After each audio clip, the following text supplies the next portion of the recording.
Thanks for joining us, everybody. This is the Jim Masters Show live, and I'm your host, Jim Masters. We appreciate you joining us from all around the world, our international audience of JMS Lovedies, our Lovedy squad watching right now. We see a lot of comments already built up in what we call our JMS Lovedy chat room. That's right. We've got a chat room that's open and available right now for those of you who love what we do here, our entertainment lifestyle, variety celebrity talk show series we started almost 3 years ago. Engaging with all of you and interacting with all of you. If this is your first time here, joining us and sampling the Jim Masters Show live series, we welcome you.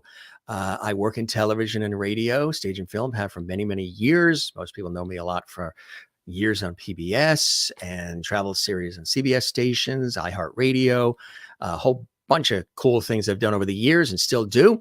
And of course, we started this show to sort of pay homage to the way a lot of talk shows were done. Merv Griffin, Mike Douglas, Johnny Carson, Dick Cavett, warm and conversational, interactive with our viewers watching from around the world, the Lovedy Squad. If you'd like to interact with us with this very special episode that we have in store for you with some extraordinary guests, we really thank them for joining us. And they're going to be sharing some wonderful remembrances of the incomparable Cindy Williams in just a second. If you'd like to comment, if you'd like to interact, our JMS Lovedy squad, Lovedy Hall chat room is open and available right now when you subscribe to the YouTube channel, Jim Masters TV. It's a special gift we give you to interact. You're sort of like our studio audience, but virtually. And we can see the comments. Maybe we'll sprinkle some comments on the screen as well. Again, such a blessing and a pleasure to have you here and joining in this wonderful remembrance of somebody who really was filled with vim and vigor, heart and soul. And we were just talking about that backstage with our illustrious guests who are joining us.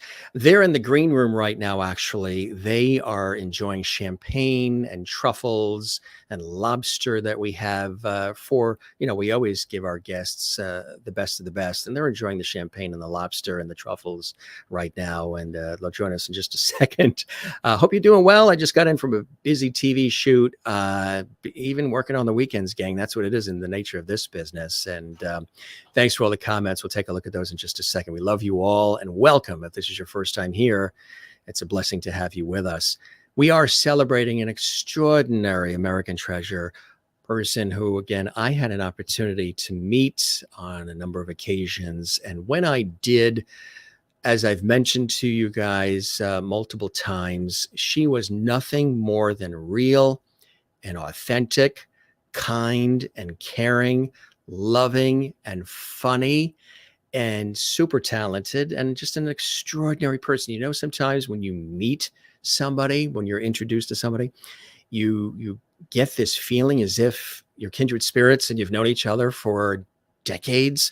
Well, when I had an opportunity to meet Cindy Williams, the iconic television, stage, and film actress, producer extraordinaire, it was really something. And she actually, we were planning to have her come on the show, working with her assistant, who has been very gracious. And then the pandemic got in the way, and then some other things that she was taking on, the one-woman show and everything else. And we were just about ready to have her come on the show. And then we got the very, very sad news that she passed. Of course, we're going to be celebrating her. We've got wonderful memories and all positive vibes as we do on the Jim Masters Show live series. If you'd like to share a memory, you can comment in our fabulous Lovedy chat room we do have available for you, gang. It's all there. And leave a comment, maybe something that you saw her in, the many movies, and of course, Laverne Shirley with the incomparable Penny Marshall, and the wonderful cast of characters there. And we're just going to take a moment to really celebrate this iconic personality who we're all missing. Cindy Williams, of course, was most recognized for her role as Shirley Feeney in the iconic 1970s and 1980s comedy series Laverne Shirley. She was born in Van Nuys, California. Cindy first became interested in acting during high school, where she performed with Sally Field. After graduation, she attended LA City College, where she majored in theater arts. And after leaving college, she landed her first television roles on Room 222. Matter of fact, we had Denise Nichols here on the show as well from that series. She was also on Nanny and the Professor. Remember that? Juliet Mills and Richard Long, of course, and Love American Style, that iconic 70s series as well. In addition to that, she's been in a lot of incredible productions. Stage credits include, among other productions, the National Tour of Grease, playing Miss Lynch, the National Tour of Death Trap with Elliot Gould, the Female Odd Couple with Joanne Worley, of course, the incomparable, and so many others. Steel Magnolias, and she made her Broadway debut in the role of Mrs. Tuttendale in the award-winning musical The Drowsy Chaperone. And again, this is just the short list, folks, of an iconic career of this beloved individual. And in addition, she also appeared as Reverend Mother Mary Regina in Nonsense and Nonsense Boulevard, yes, and the Nonsense Hollywood Bowl show.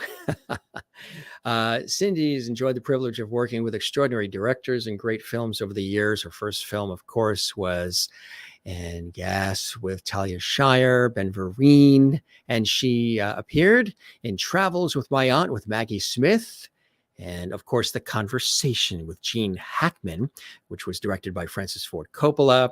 She starred with Ron Howard, Richard Dreyfuss, Harrison Ford in American Graffiti, of course, directed by George Lucas, and that went on to become a box office smash and film classic.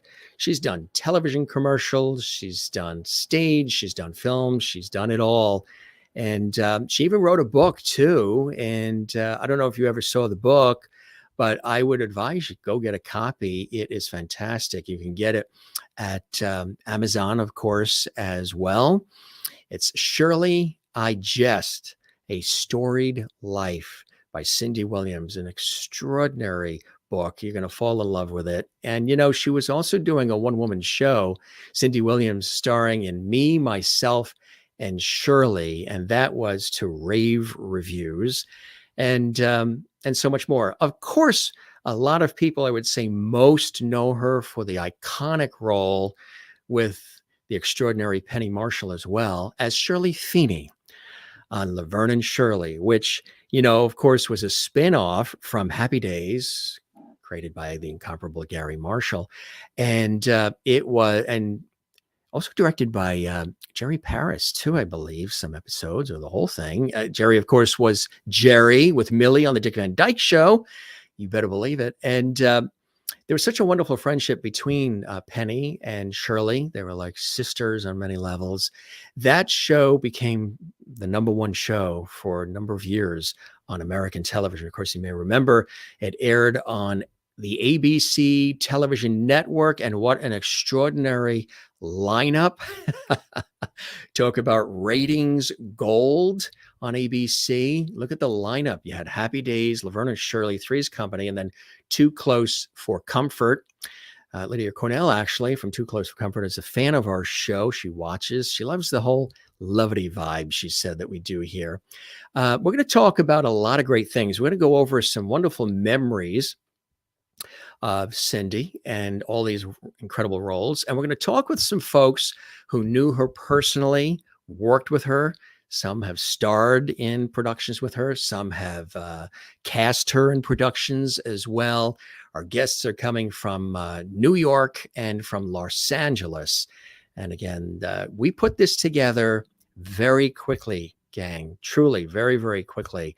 So I am so honored and blessed to have the extraordinary lineup of guests that we have here on the show. Some you may recognize. They've been on our show previously, but they've had these wonderful interactions with the incomparable Cindy Williams. Let's start with our dear friend, Dan Goggin is here from New York City, a chilly New York City.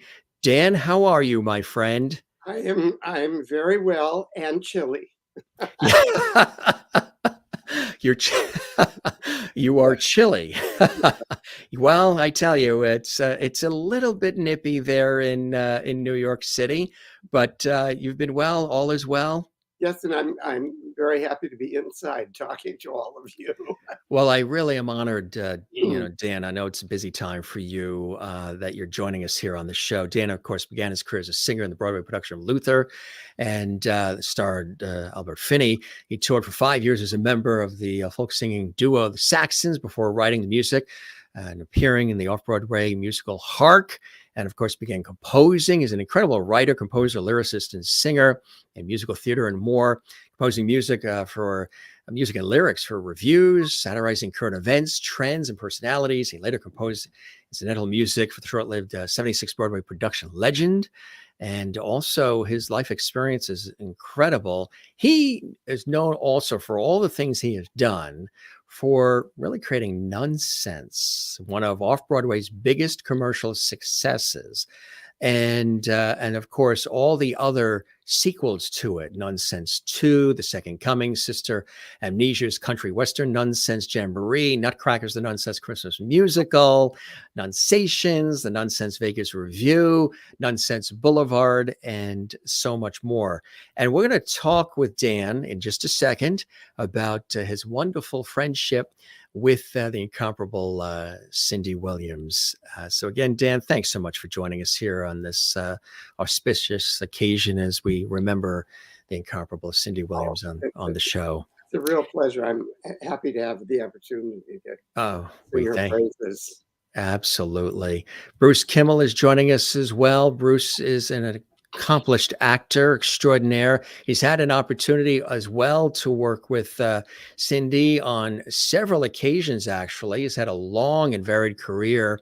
He wrote and directed and starred in the cult movie hit, The First Nudie Musical, and he performed those same duties on his second film, The Creature Wasn't Nice, aka Naked Space, with Leslie Nielsen, Cindy Williams, of course, Patrick McNee, and he also co-created the story for the hit film The Faculty, and that was directed by Robert Rodriguez. As an actor, he has guest starred on most of the long-running television shows of the 70s, including Happy Days, Laverne and Shirley, The Partridge Family, The Donny and Marie Show, and so much more. Since 1993, he has been leading producer of theater music on CD and have produced over 125 albums, and he was nominated for a Grammy for producing the revival cast album of Hello Dolly and his album with jazz pianist Fred Hirsch, and so much more. We're going to talk about it all in just a second, but first, let me welcome Bruce, coming to us from Los Angeles, California. Bruce, an honor and a pleasure to have you here on our show. Pleasure to be here.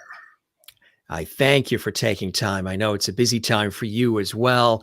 Another incredible guest we have here on the show is Tracy Reiner. Now, Tracy has a wonderful relationship with many of the folks who have been a part of these iconic series and shows that we are talking about. And of course, with Cindy Williams and the incomparable cast of Laverne and Shirley and Happy Days and so much more. Tracy, an American actress known for her roles in When Harry Met Sally, Mask at the Red Death, A Legend of Their Own, Apollo 13. And she was born in Albuquerque, New Mexico. She makes her home in the beautiful mountains of New Mexico. That's where Tracy is right now. She is the daughter of actress and director Penny Marshall, of course, and Michael Henry. And she is filmmaker Garry Marshall's niece. And her mother, of course, was married to Rob Reiner, who had adopted her and raised her as his own. And I tell you, this is really fantastic, too. Carl Reiner, of course, who I've always admired as well. The adoptive paternal grandparents, actor and comedian Carl Reiner, Dick Van Dyke Show, and so much more. She's an incredible spirit as well, and she's a very passionate person and an accomplished talent as well. Joining us again from the North Mountains of beautiful New Mexico. Tracy, thank you very much for taking time. I know you're in touch with the family, and I know it's a very sad loss. So the fact that you wanted to be a part of this celebration of Cindy's life, I truly am honored and touched by that, and welcome. Thank you for reaching out to me on Facebook. It's it is so wonderful, and I know we've been connected for some time. And I said, you know what, it would be wonderful to have her here and celebrate. And I really you jumped at it right away, and I really appreciate that. And we'll chat in just a second, and welcome everybody who's watching from around the world. Elaine Ballas is another accomplished actress as well. She's also a dear friend of the Jim Masters Show series. She's an actor and director, producer, and writer. Elaine is known for The Rich and Ruthless in 2017. She's worked, well, of course, with the incomparable Mel Brooks. She also created The Misadventures of Camp Elaine, and also was in Love Without Hairs, and so much more. Elaine, coming to us from the Los Angeles and Hollywood, California area as well. Thank you very much for joining us, Elaine. It's so nice to see you. And you have a special guest. And Mika, a very special guest. Say hi, Mika. Mika. As they say, never work with children or animals, because I'll always upstage you. Right. I was going to say, I hope Mika is not union, because if Mika barks, that's going to cost us a fortune. Mika, don't bark. No, she's a lover. It's so funny, because when you were showing the pictures of Cindy Marshall back in the days, Cindy and Williams? I realized Yeah. that how similar she and Dorothy Hamill looked. With you mean the like with hair the and the hairstyle and the eyes, the pretty eyes and everything. So it was it could be so funny, because I mean, everything seems like 6 degrees of separation. And I always compared Cindy to Sally Field, because I love them both. I just love their energy. I love the way they performed and everything. And then when you mentioned that they had worked together, I really didn't know that. So you learn something new every day. Yes, you do. That's right. That's what life's all about. I'm going to start, go around Robin here with Dan. Dan, when did you first have the initial connection and contact with Cindy Williams? We had a tour going out. She's done 3 tours for us. And we had a tour going out, and, they needed a name. And the first time it came up, they said, we'll get her number and you call her. And I'm very shy about calling people like that. Yeah. Because I'm always thinking they're going to say, what are you calling me for? Get off the phone. And so I called, but at the time, her kids were still in high school. And she said, I don't want to go on the road, but don't forget me, because I would love to do the show. And then an opportunity came up to do it at Meadowbrook Theater in Michigan, where we had done other shows, and I'm from Michigan originally. And she said, absolutely. And so that was our first experience. And then, we did that with her. And then we did Meshuggah Nuns, the Jewish actor in the Nuns on the cruise ship, and with Eddie Mecca. And so that was quite a hoot for everybody to be able to work with those people, at this time. And she would just, as everybody is saying, she's like your next door neighbor. I told somebody just the other day that when we heard about Cindy, I said, Cindy was the only star that I was totally had no fear of calling her at any time for any reason. I could call in the middle of the night and say, what are you watching on television? And we were very, very close that way. And so that I was just totally comfortable. But I will say, one time when we had Sunset Boulevard going out, which she turned out to be fantastic in, they said, we have to get somebody. We have to get Cindy. I said, I'm not calling Cindy, because when there she is with Bambi Jones, singing Just a Couple of Sisters. When they were out in Michigan, she said to me, don't call me for some one-nighter tour. So I thought, oh no. And they said, you have to call. I said, I can't call her. She's going to yell at me and said, how many times I tell you not to call me for a one-nighter tour? Yeah. I called up and I said, all right, you got to call. And of course, as everybody says, all she could say is no. So I called her up. First thing when she answered the phone, she said, "Are we doing Nonsense in Mexico City?"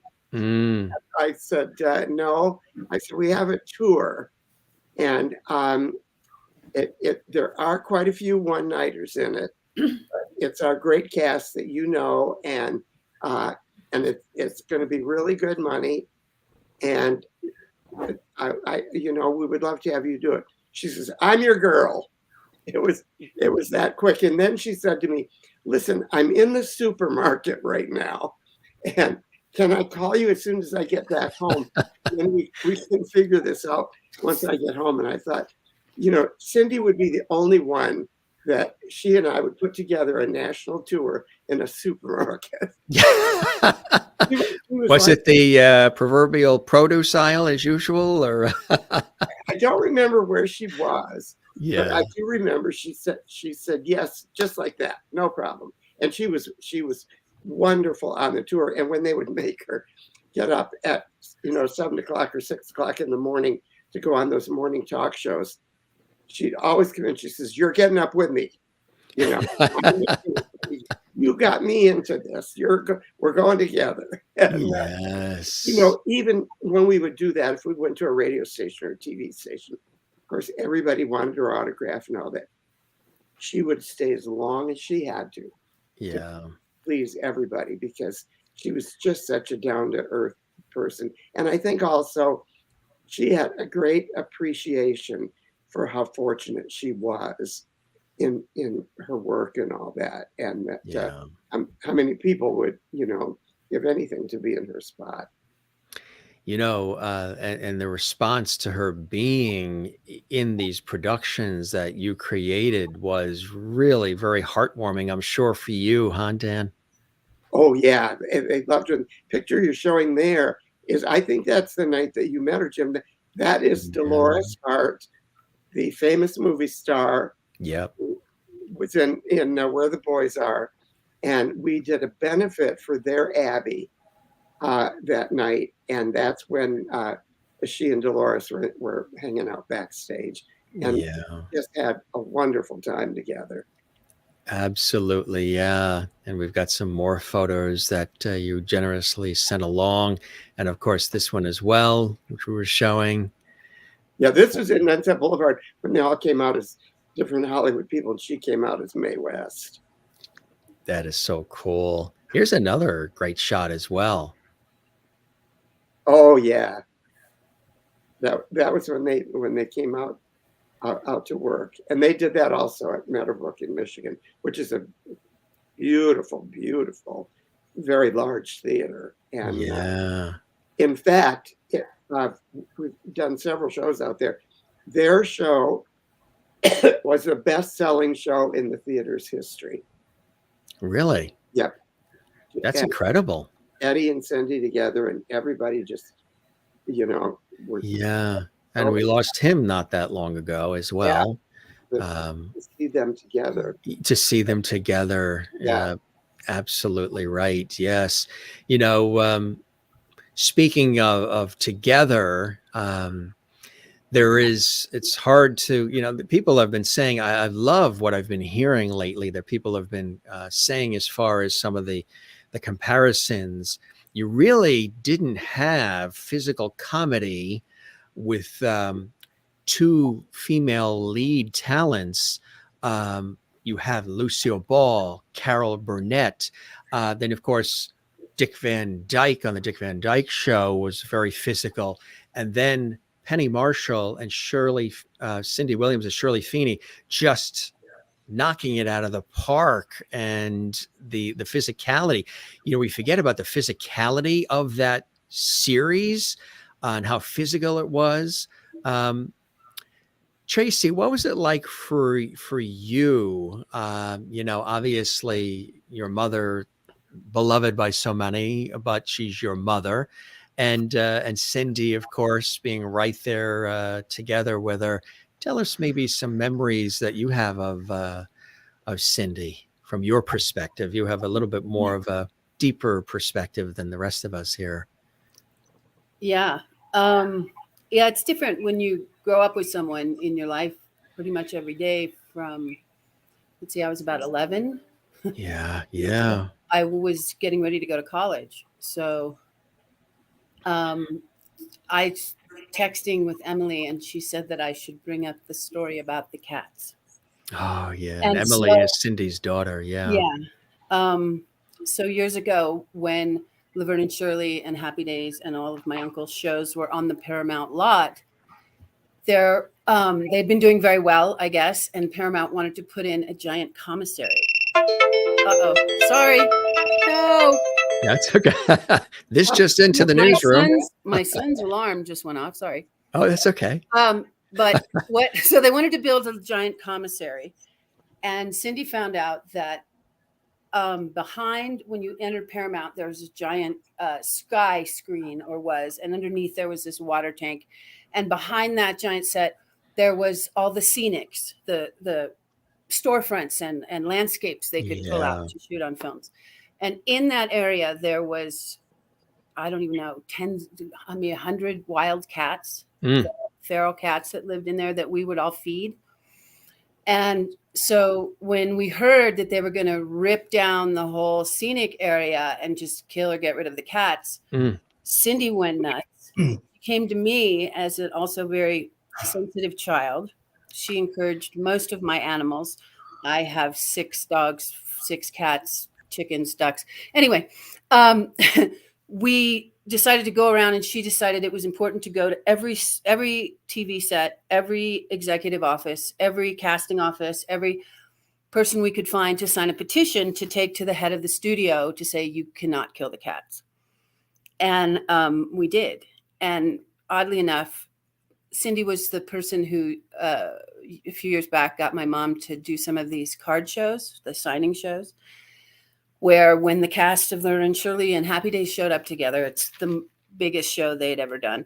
But at one of the shows, I met a man, Jack O'Halloran, who told me he knew the ex-head of Paramount. And I didn't get to, I'm an only child, so I didn't get to always hear like you would repetition of stories in your life from brothers and sisters. So sometimes I would forget. And so I went to lunch with them.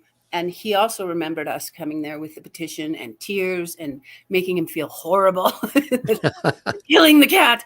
And that was Cindy's thing, is she was really a passionate animal lover and supporter, and encouraged all of my animals, mostly dogs, cats, hamsters, things. My mom being from the Bronx and Cindy being from sort of Van Nuys, Burbank area, a very different personality. Yes, right. But, within the Camp Marshall Mount's life is more important than show business theory. Kill him with kindness was a big thing. And so she very much taught me to gauge how I presented things. Always make sure that, I don't know if it's the moment to explain, but that whole group of people you mentioned, from the Dick Van Dyke Show to working even on The Conversation, that was like a tribe of people. They were all very, very close. The beginnings of more independent filmmaking and comedy kind of came together, and the tribe of people all knew each other. I didn't know until I was older how close they all were. Or I ran off with someone's son who we got caught because his assistant was the twin of Cindy's secretary. So there were things that happened in my life that I wasn't even aware of till later, that, I may have thought was an obstacle, but it was actually this group of people who very much looked out for me. Isn't that wonderful? Did you get a chance to go on the sets of Happy Days, Laverne and Shirley, and these iconic shows? My mom was, had me at 19. So she had kids before most. Garry had kids. I have one cousin my age, and her cousins older, but there weren't a lot of peers that had kids yet. They were 27, 28 when that started. So I was there a lot because I had separation anxiety.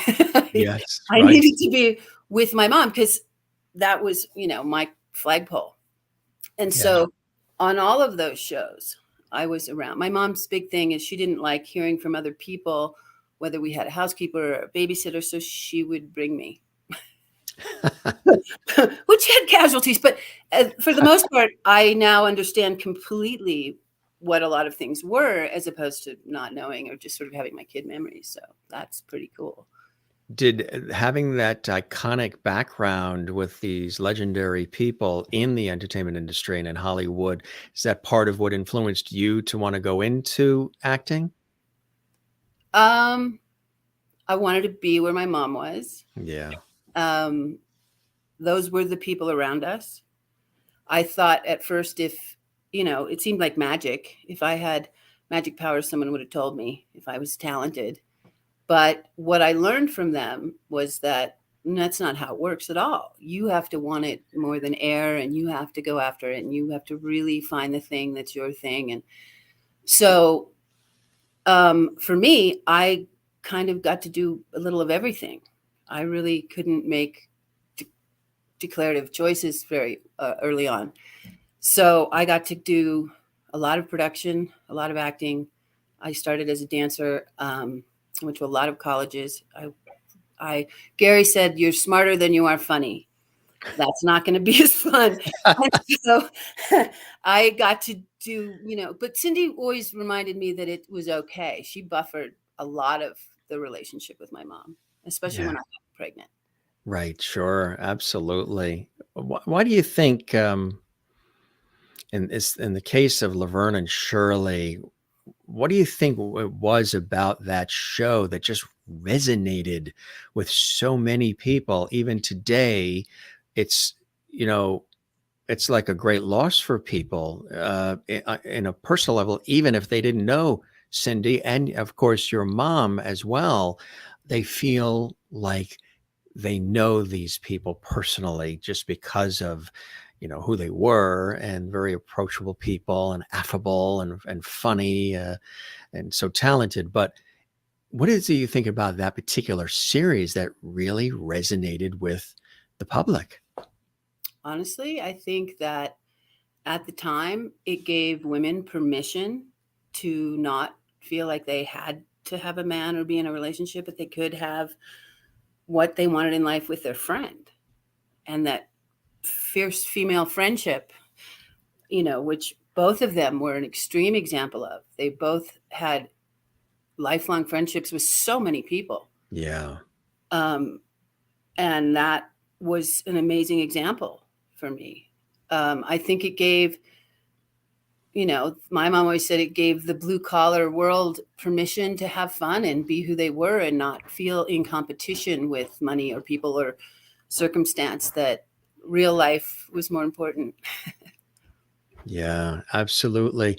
And I'm sure, you realized that too, right? Sometimes when you are the child of iconic people in the industry, sometimes there's that blur between the reality of things like what's going on in Hollywood and real life. And it seems like you've been able to maintain the understanding and the balance of what really is what's important. Like you said, that Marshall idea of what's really important, family and home and hearth. Yeah. Anytime I went off the rails, let's say growing up, I very much had a community. I once did the movie League of Their Own, and Madonna and I were in the trailer together every morning. And she said, I always wanted to meet, when I meet people, I always wanted to be them. And I don't think I'd want to be you. And I thought, why? And she said, because you don't get the choice of, oh, I came from here and now I'm going to be in this place. You are here all the time with people who you're supposed to either know personally or work for. But the reality of that is I did have another life. I did have my father's family in New Mexico. I did come here, and they're all worked for like Los Alamos and Sandia Labs and Kirtland Air Force, like NASA. So there was a more of an importance on, for me, from there, gauging how not necessarily to be. And my mom was always afraid that if I did talk shows, that they would want to ask me questions that perhaps I shouldn't be talking about. So I got to have a little bit different experience, not feeling the pressure of having to become famous, because there wasn't going to be that much of a difference, except that when I had I have kids. I have 3 kids and had some stepkids. So after I had my last daughter, I decided I didn't want to simulate real life for a living anymore. I really wanted to have it, and that I could actually take all the things that I'd learned from all of these amazing people and actually apply it to real life. Right. It didn't have to be fake anymore. And that things that I had done, even if they were amazing, they didn't necessarily have the same lifespan as an experience with someone in real life. Yeah. So I got to choose the healthier way to participate or not, and give back in the ways that I learned to real life. So, It's a beautiful situation. And it's just the way life presents itself is you, with Cindy's kids, Zach and Emily, you can relate to what they're going through because you've had it happen in your own experience. And it's an unusual thing that not many people experience. It's almost, and I've had a couple of people I've chatted with who've said that it's almost like a double situation because you have your own personal feelings and loss of your mom or the dad, the loved one, the family member. But then there is the world, there's the fans, the industry, there's all of these other people who admired, revered, respected, loved, miss that person who is in your case, your mother, Penny Marshall, of course, Zach and Emily's Cindy Williams, and others. It's an unusual thing, isn't it? It's Lucy Arnaz mentioned it as well, and she's a wonderful friend, and she was on the show. That there's that thirst for anything Desi and Lucy, but for her, that it was her mom and dad, and there's that double sort of feeling. How about for you? Have you experienced that as well? I'm sure, like yes, yeah, it's got to be. Also, when my mom passed, I couldn't. They always like to have a statement. Yeah. Right away, right? Monster wants a statement. How are you feeling? It's one of the reasons I didn't stay. And even before my mom passed, she's like, "You're not going to do this well. You need to, And so I couldn't. Other people stepped up, and then I know that's how they both, Emily and Zach, feel right now. She said, "I can't talk." I said, "You're not going to be able to for quite a while." And they shouldn't have to, right? Exactly. No, because your montage of all of your memories and all of the things, and that's why, to me, it was important for me to say something about Cindy. The way my family processed was very different, and I realized when I read my aunt's book that they really felt they didn't get to come along, and so I pointed out my mom really brought me and wanted me to see, especially things she couldn't explain. Yeah, right. That are really hard to, what do you think of this? And I want you to make good choices and make better choices than me. But I think people always, I model a little bit for the very few times I ever met Lucy Arnaz to know that it's okay to take some time. Yeah. Before you have to do anything. And I have a huge task list of my mother's that I'm just now barely approaching, attacking because no one else knows. Right. They weren't there.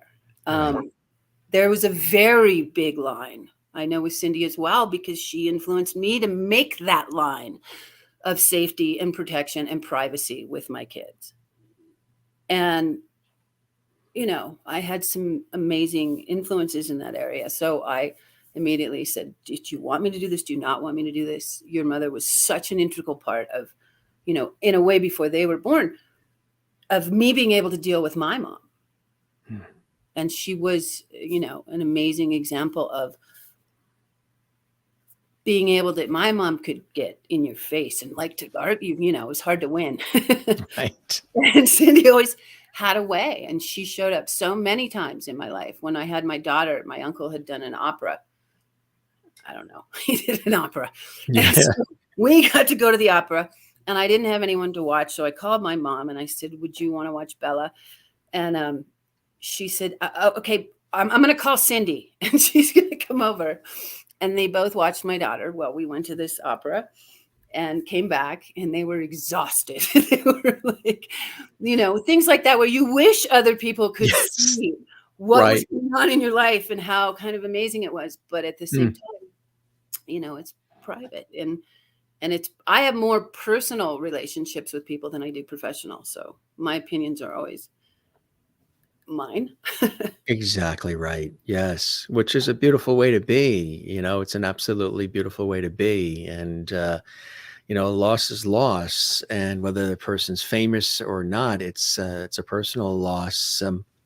We have a family friend who we lost about a year ago. The anniversary was just a couple of weeks ago in January, and I've been with the family through the process. And that's Ronnie Spector from the Ronettes. Be My Little Baby, and we've been very involved with all of that and the passing. And it's the same thing. They want the statement from everybody, and you do the statement, but then the family needs to grieve and do their thing on their own terms at their own speed, and that's obviously to be respected, and because again it's like an interesting scenario, because you have the public at large that loves the person and reveres the person, but then for you guys, it's these are your family members.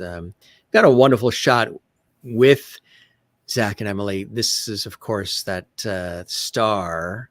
And that was a beautiful, beautiful moment when they got the star. And then we've got another one here where the gang's together. There's your mom. There's Penny Marshall, of course, Henry Winkler. And there's, of course, Garry Marshall, Cindy, and Ed Begley Jr. That was a wonderful moment for both your mom and for Cindy as well, wasn't it, Tracy?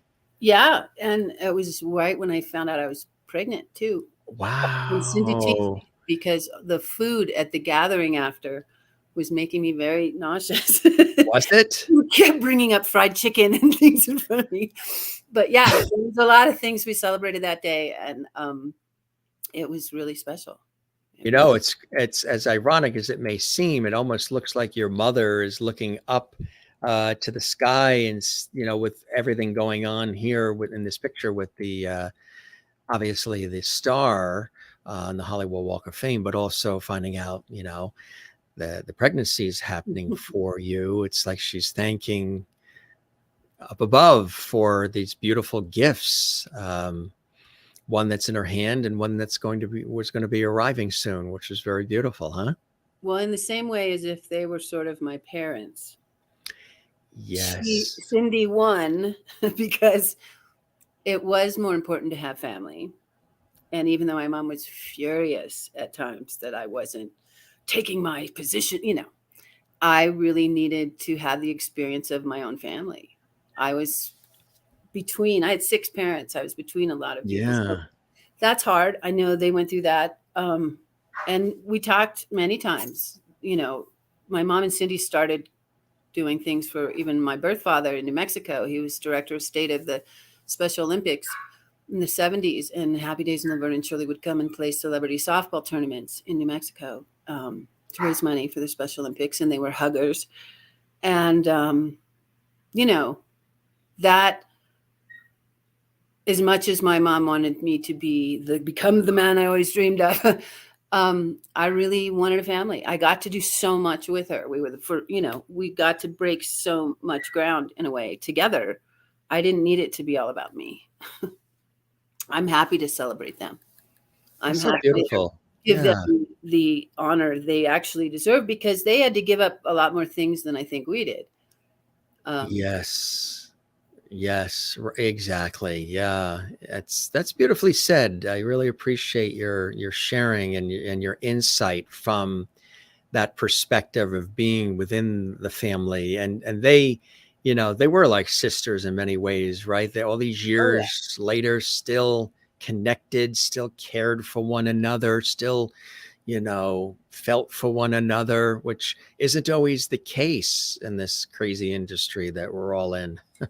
Yeah, no, it's very different now. People aren't as attached and community minded as I think it was, because it was smaller too. Yes. And I didn't know how close they all were. I've never seen anything like the the tribe of people, and it spreads out. I mean, they gave so many people a job.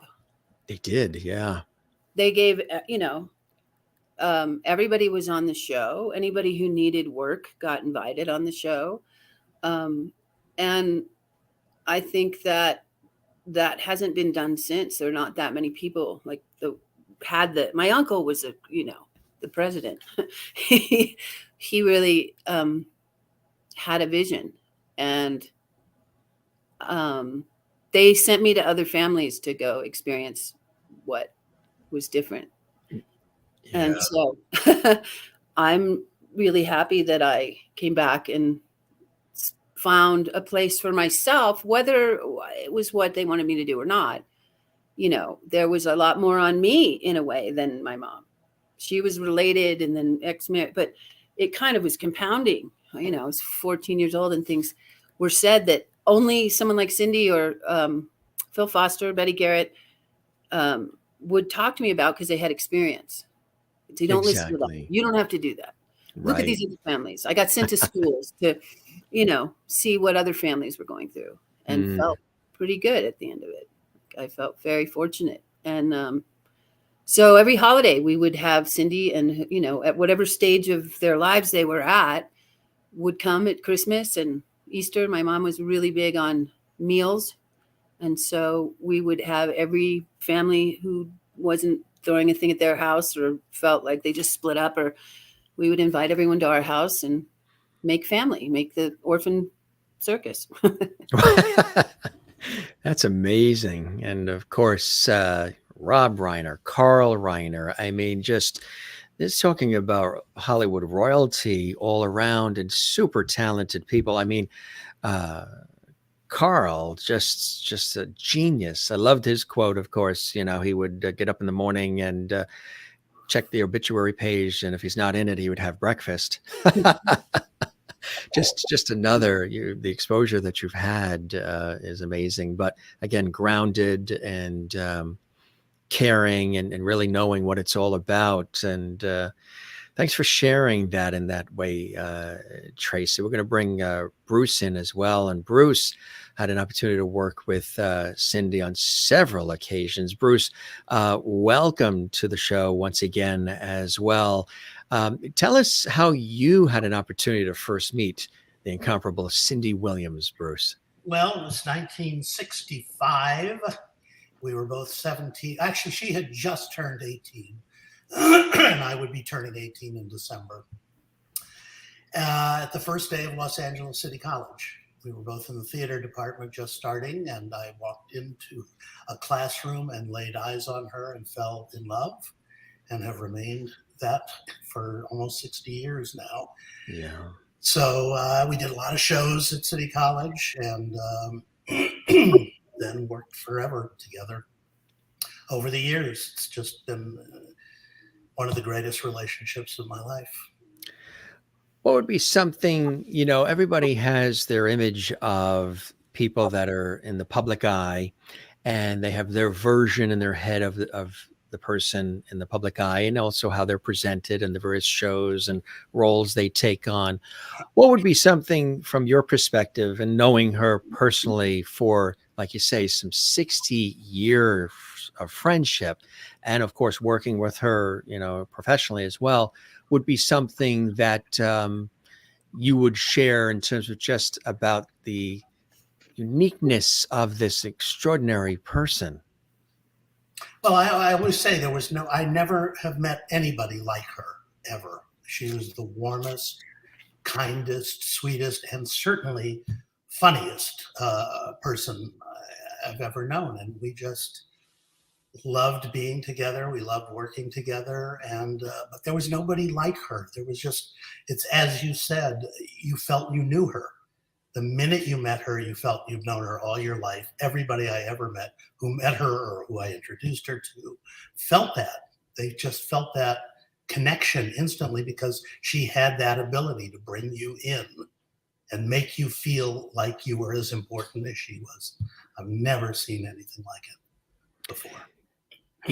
Having a friend for that long, when you lose them, it's not the easiest thing on the planet. How are you doing? I'm doing okay, and I'm doing okay because I know she would want that. She would just want people to celebrate her, and it was very hard. I've been sitting, what's going to end up being her final performance is in a web series or whatever they call it. It's a streaming series that I just finished doing in November with her, and she did 10 episodes of it. And so I've been sitting in an editing room watching her for 10 weeks be as brilliant as always and wonderful as always. And so that was really just to sit there and watch that beautiful face and person and know she wasn't here anymore. And we had joked on her last day of shooting that we would probably be doing this when we were 100. We would be two old Jews, except she wasn't a Jew. But well, she could play one. I'm sure she could play one. Yeah, she was something else, I'll tell you. You mentioned the friendship from the professional point of view. What was she like to work with, to have on set, to direct and to cast and just be around? She was the best. I mean, first of all, you trust her. She's so creative, and she has an idea, it's usually right. And we did 2 movies together, and I did 3 episodes of her show, and we did 4 Donny and Marie's together. It was just, we always wanted to work together, and it was so easy to time with her.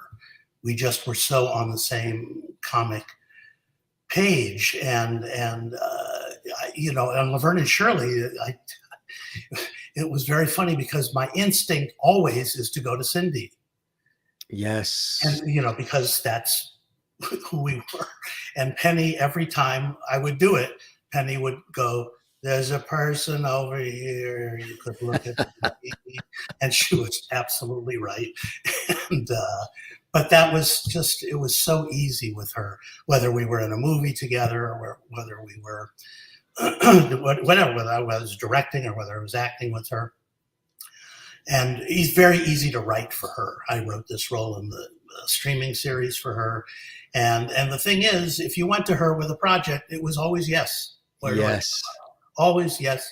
When we did the First Nudie Musical, that was a very dangerous film for all of us to do because we were all at a certain place in our careers. And it was very, very raunchy and very nasty, and she got flack for it from the religious right, but she loved the movie. She loved doing it. She had heard about it because I got this idea in New York in 1969 when I came back to LA. In 1970, the first person I saw was Cindy, and I told her this idea, and she goes, "Oh my God, we have to do this. We have to do this." And it took 5 years to get the money, but we did it. Isn't that incredible? She was so supportive of it, even when they were trying to, it was Paramount bought the film, and before Laverne and Shirley went on. And as soon as Laverne and Shirley went on, they didn't want to know about our movie anymore. But she was very, very, very strong about them, basically saying, I'm not going to do as much publicity for Laverne and Shirley if you don't do publicity for the movie. And that's how strong she felt. It's extraordinary. She was amazing. Isn't that fantastic that she did that she rallied around the project? That's not everybody would do that. That's just a testament to, her fortitude or tenacity, but her heart and soul, huh? Yeah, that was our relationship. She would call me almost every day from Laverne and Shirley's set to say, "Oh, this is happening, this is happening, this is happening." I was like her shoulder in those days. Or one day she called me and she said, "They hired an extra to do this thing in the roller rink, and he can't do it. He's not funny. Would you come over here right now and shoot this?" I said, "What?" But I did. Anyway, I was there in 10 minutes and we shot it. And it was funny. But so when she was having a problem with her one-person show, and she called me. She goes, "We have this thing where I'm talking about my childhood and it doesn't work. And could you write me a piece of special material?" And of course I said, "Yes, when do you need it?" She goes, "Now." Yeah. She had an idea. They had an idea to do it to a song that I knew wouldn't work because it was too wordy. And I came up with a different idea. It worked out really well. And boy, did it land in the show. It really worked well because I went to Palm Springs to see the show, of course. So in that case, she would call to you for some consultation, some ideas, and run it by you, which is very nice to have that kind of relationship, huh? Yeah, we do. That was both of us. I mean, if I had a problem with something, when she agreed to do the series, I sent her all 10 scripts, and I said, "Do what you will if something doesn't feel right." And she didn't do much, but wherever she changed things, it was always for the better. And Wow. she had such a good sense of what was right, comically, and just as a person. If you needed a support, if you needed a loving voice, I don't ever remember a time she wasn't there. Yes, right. Isn't that incredible? Very authentic and real and approachable in such an extraordinary way. And of course, inherently funny. We do have some wonderful photos that you did send along, which we really appreciate, Bruce, because I know it's a tough time for you and for everybody that's here with us today. Tell us about this one. This was from Laverne and Shirley. Yes, this was actually, I did this roller rink episode, just came down and did it. And they, as a gift, gave me this 2 weeks later. So I guess I played a director of Army hygiene films. Yeah. They were playing hookers. And this is the one episode I remember this story of Penny going, "There's a person over here, and look over here." And and that's our friend Harvey Kahn over behind me. And it's a funny episode, this one. I tell you, really, absolutely incredible. And our viewers, we thank the viewers, the lovelies who are watching all around the world. They're commenting and they're sharing their memories as well of Cindy. We thank everybody. I'm Jim Masters, your host. If you're just joining us, we have an extraordinary cast here of incredible guests who've either known Cindy personally, worked with her professionally, all of the above. Here's another great shot, Bruce. Tell us about this one. That's from my second film, The Creature Wasn't Nice. And that's Leslie Nielsen and me and the great Garrett Graham and the great Cindy Williams. And boy, did we have missing here is Patrick McNee, who's wonderful. We had so much fun shooting this movie. Yeah. And it didn't turn out great for many reasons, but it was really fun. And then we put it out on DVD. The director's cut, which is the way I envisioned the film originally, was totally recut for the release. And finally, people can see what we meant. And yes, Cindy came in and did a commentary track with me, and it's funny. It's a cute little movie. Yeah, absolutely, yes. And people can get it; they can see it now. Does it ever stream? Is it on any of the like Tubi or some of those? Nudie Musical is on Tubi or Freevee or one of those. Right, there is another. Yeah, there's Freevee. Yeah, with commercials. You have to watch commercials. You got to watch the commercials. Creature Wasn't Nice isn't. I did license it to the same people, to Quiver Distribution, but they haven't done anything with it yet. But I hope they will with the director's cut. I don't care about with the director's cut. Here's another great shot of you and Cindy. Yes.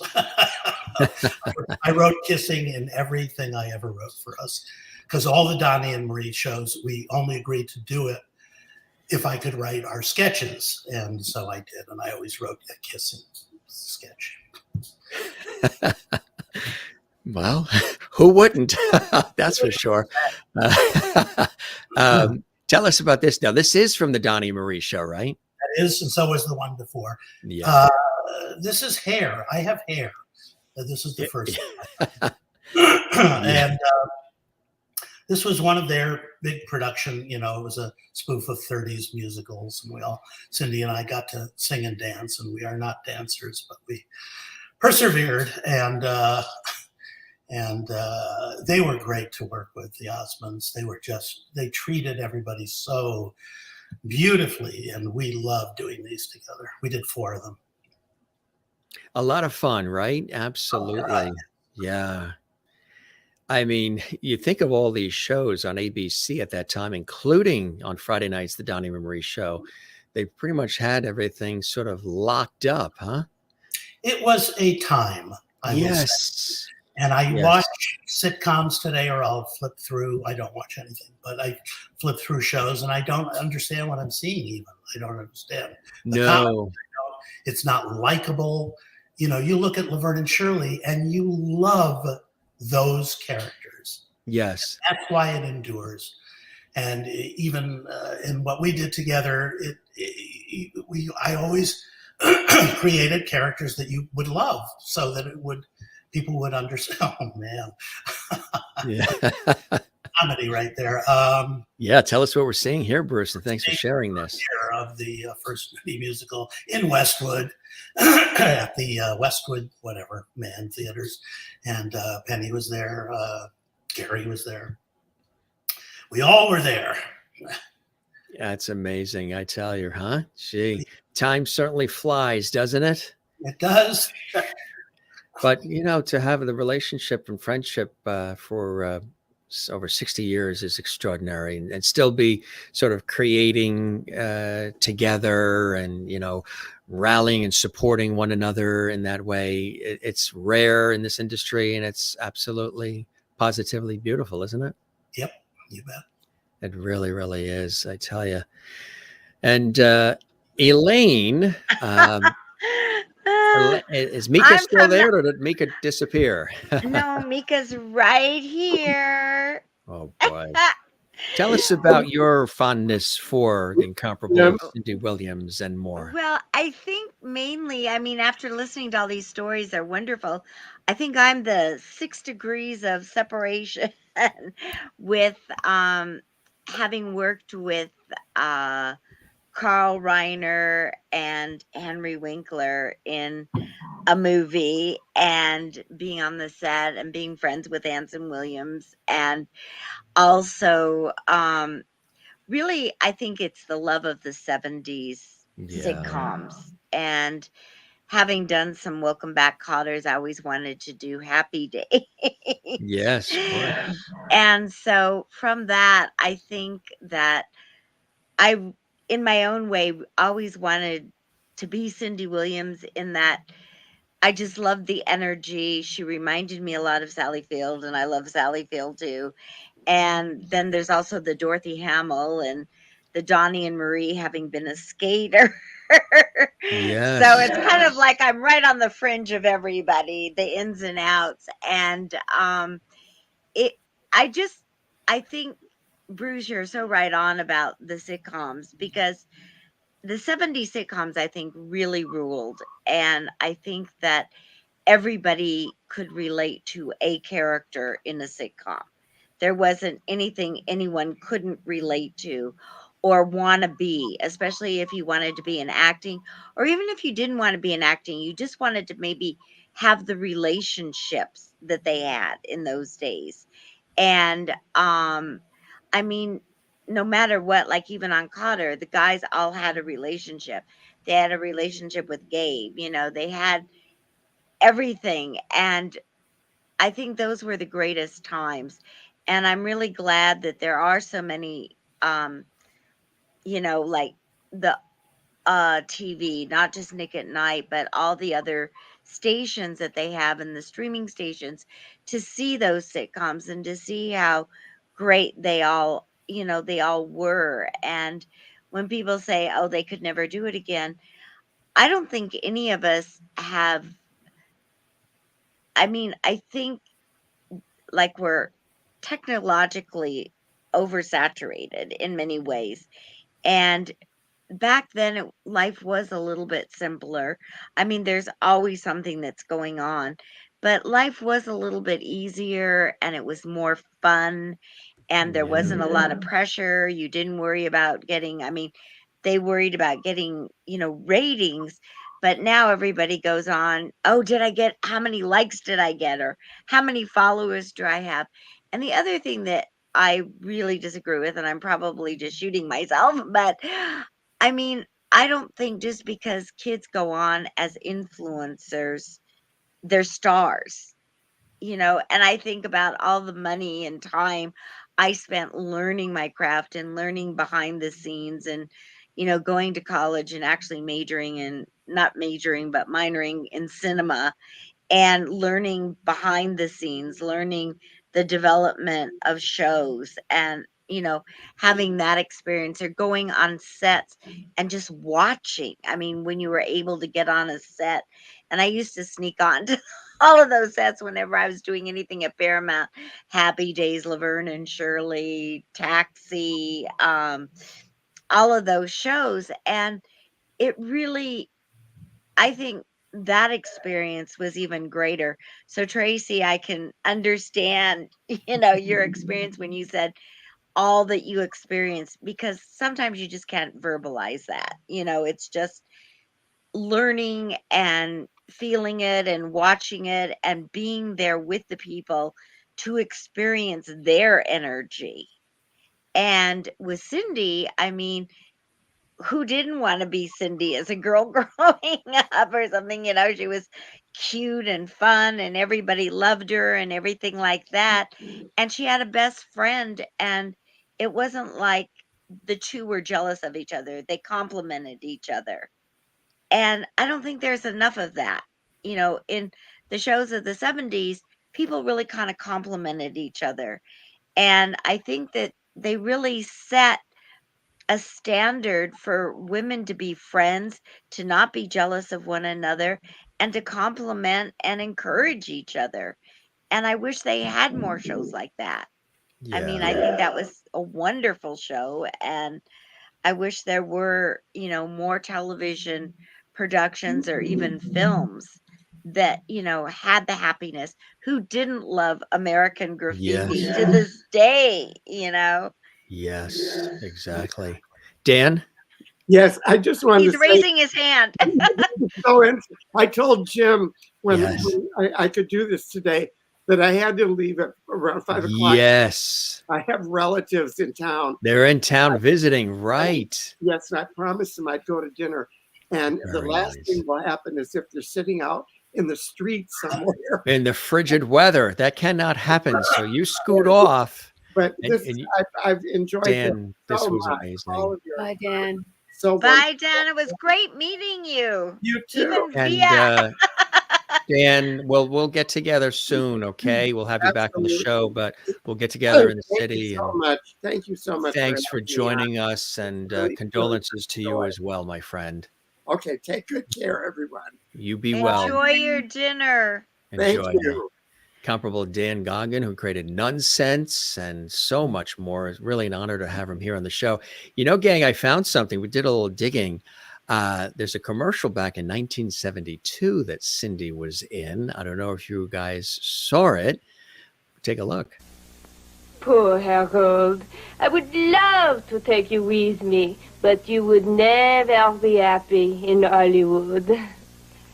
Hollywood.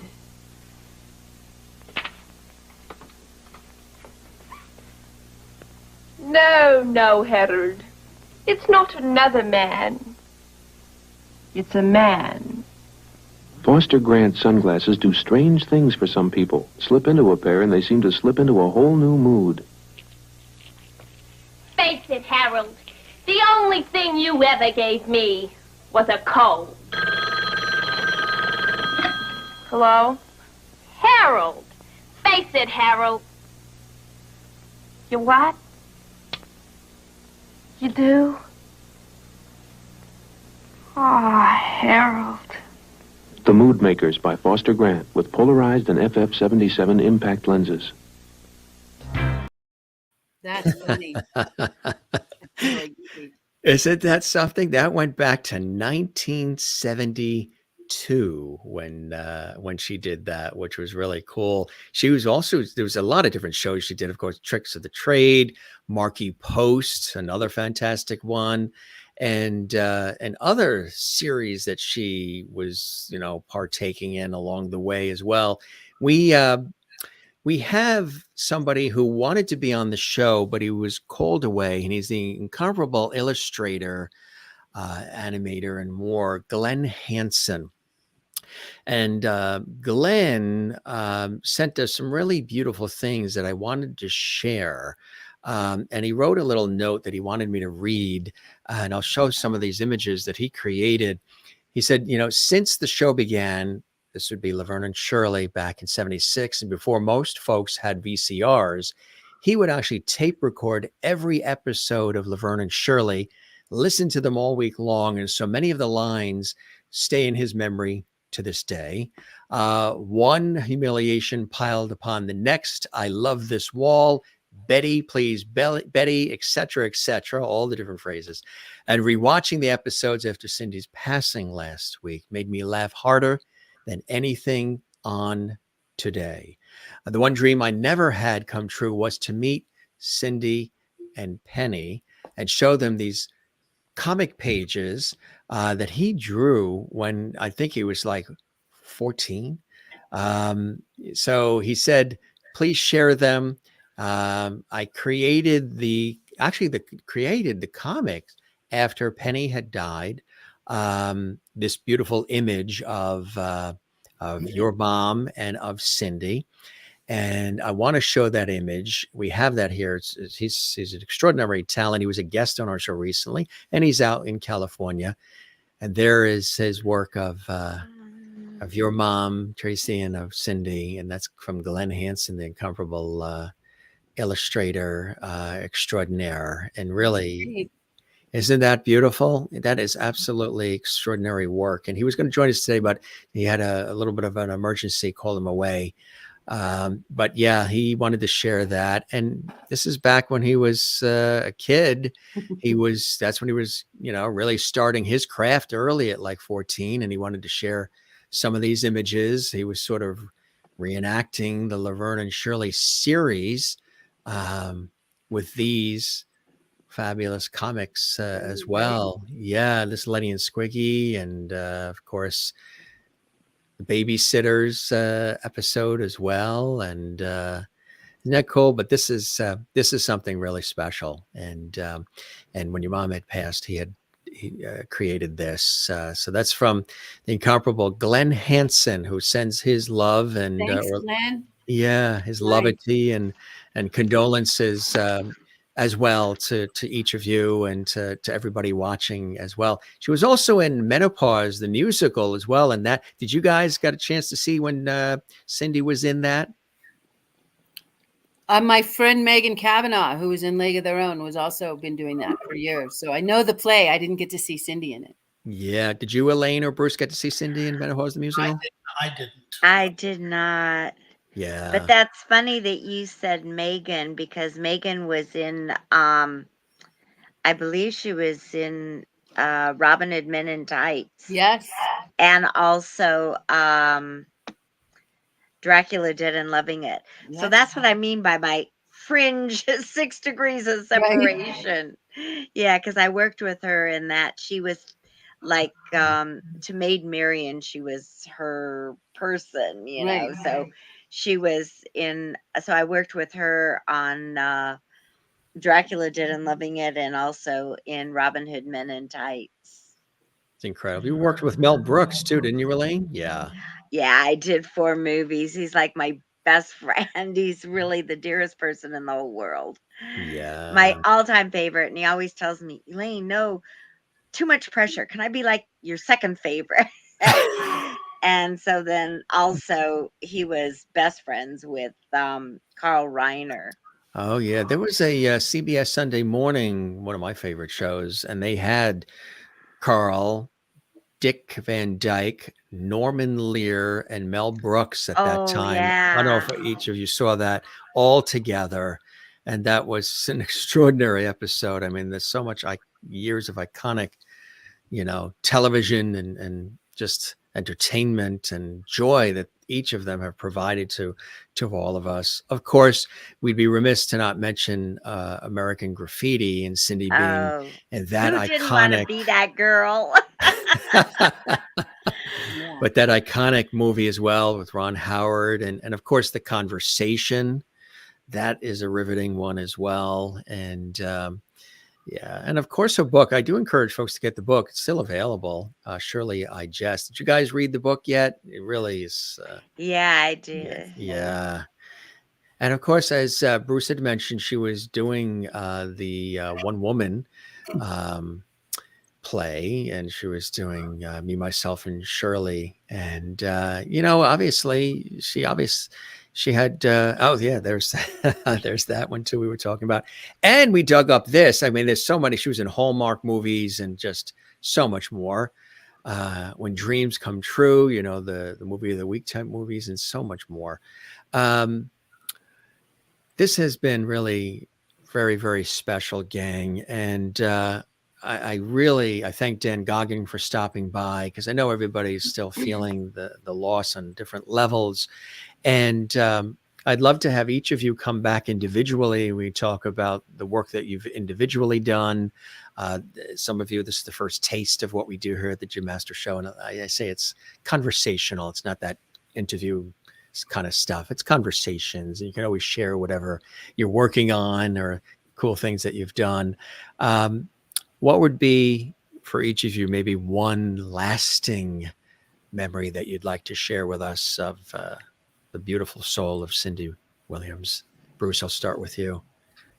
Just her essence, her soul, as you take it. I just miss it so much already. I miss calling her. I miss her voice. I was Brucey, she was Cynthia for me. And she's just the most special person. Beautifully said. I appreciate that. And Elaine, how about for you? I just think she's an icon and a comedy icon, and I just wish there were more actresses like Cindy. Her timing, her energy, her realness, I think is just unmatched by, what's out there now. And she was never really raunchy on TV or anything like that, No, and just funny and fun. I think fun is the one thing you'll always associate with her. absolutely. And warm-hearted and caring. And yeah, like I said, the first time I met her, it was automatic. We were choking with laughter in this picture, and to the point where it was very hard to take the picture, because I don't know who was making who laugh more. And this was the first night we had met each other, and Dan had introduced us, and then there were other occasions as well. And it was just, and each of you, you guys, you know what I'm talking about as well. Thanks for sharing that, Elaine, and Tracy, of course, knowing on a more intimate level. And of course, Bruce as well, Cindy for many, many years. What would be a thought or a memory that you'd love to reflect on and leave with us as well, Tracy? Well, I want Bruce to know, after I saw those photos, now I remember him, even though I was a little kid. Yes, right? I do remember everyone, and I recognize you. He's an amazing talent, Bruce, as well, and he's responsible for so much great entertainment for us as well. Your mother, I loved her so much. You got to see a lot of what I did. Yes. And it was extraordinary. It was something that doesn't happen very often. I don't think people, as much as they like to network or say nepotism, that was a time where everyone's friends were there. Everyone worked. Everyone who needed it participated. And it made some amazing comedy, and it made a huge family of people who, to this day, that was it. That was as exciting as doing movies and TV are. That had something really special for everyone, I think. And I know it did for my family and my relationships. And Cindy taught me about spirit, and when her and Henry Winkler were doing the shows about the paranormal, and I just, always wanted them to really see maybe some of the things they missed being busy. But I think that they're so loved that would be impossible not to experience for them, to see how many people really were in love with them and felt something because they shared a friendship and like I said, permission and joy in friendship.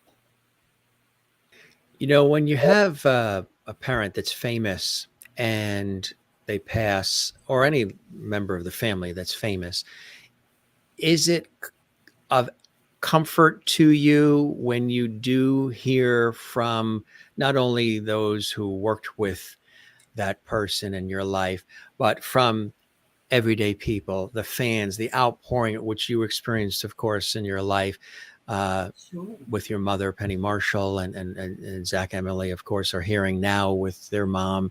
And you heard with other members of your family as well. Does that provide extra source of comfort to realize how beloved that person in your family is? I think the nice part is that it's something that, because it's media, you can pass on to your kids and have a experience that is theirs too. I think that it's really hard sometimes when people just keep saying, "How are you?" And I didn't want that to bombard us. It was pretty intense. So I know that they're really going through it right now. And sometimes it's really comforting. I think it takes a little while till it doesn't just sort of trigger you into sadness or loss. I think that eventually, we'll talk about a lot of things and what matters to us to do in ceremony or honor of them.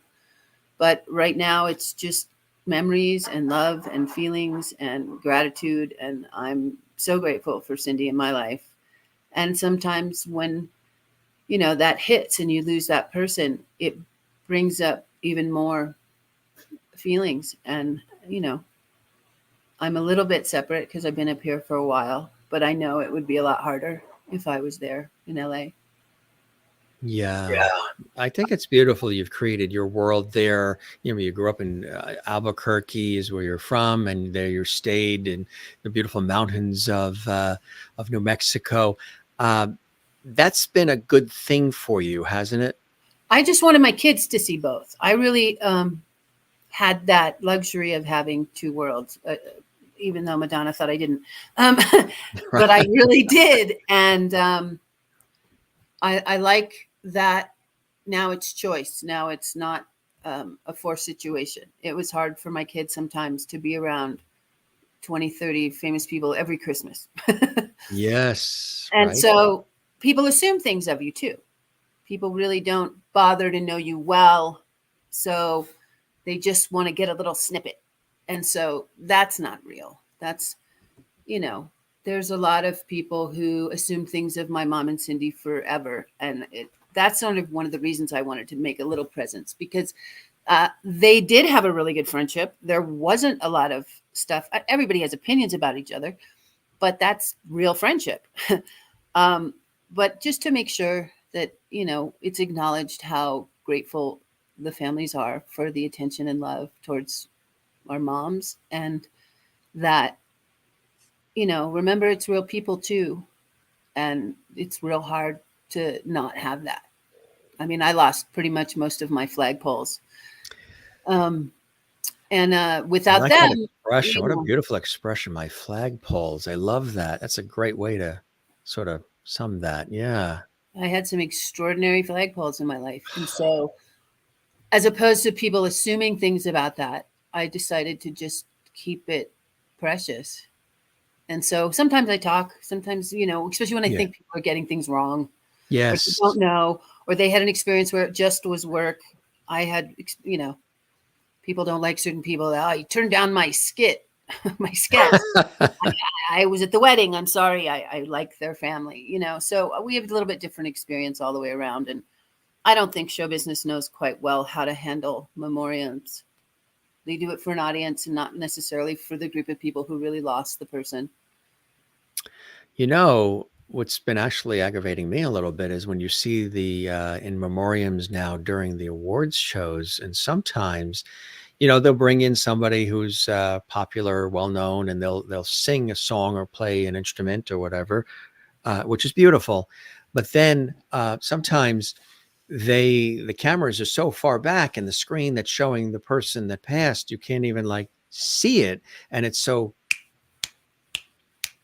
well, they used to, it would take, there'd be a little bit of a pause and Yeah. it would be a full screen on the They person. want everybody on TikTok timing.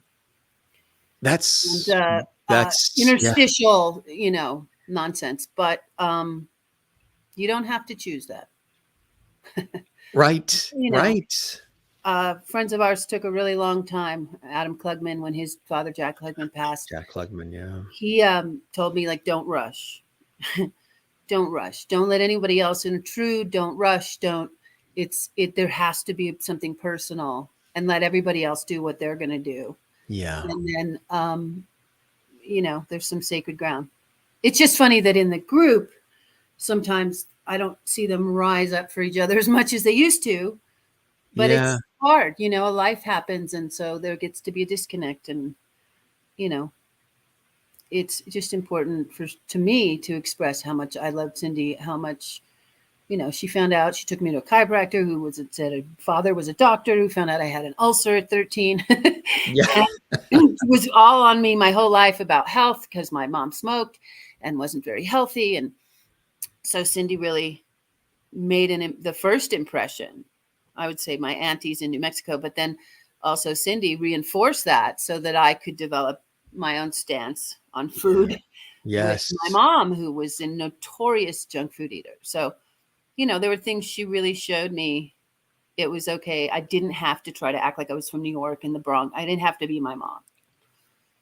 I could be me, and that I was loved, and that it was okay. And that and that she really loved her career, and that was okay. I had all these other people who would give me hugs and love me and ask me how I was too, because there was nothing wrong between my mom and I. She was just busy a lot. And so I needed other people to explain to me how that wasn't just horrible. and they did. They step up and spend time with me and take me places, and, Yeah, absolutely. Yeah.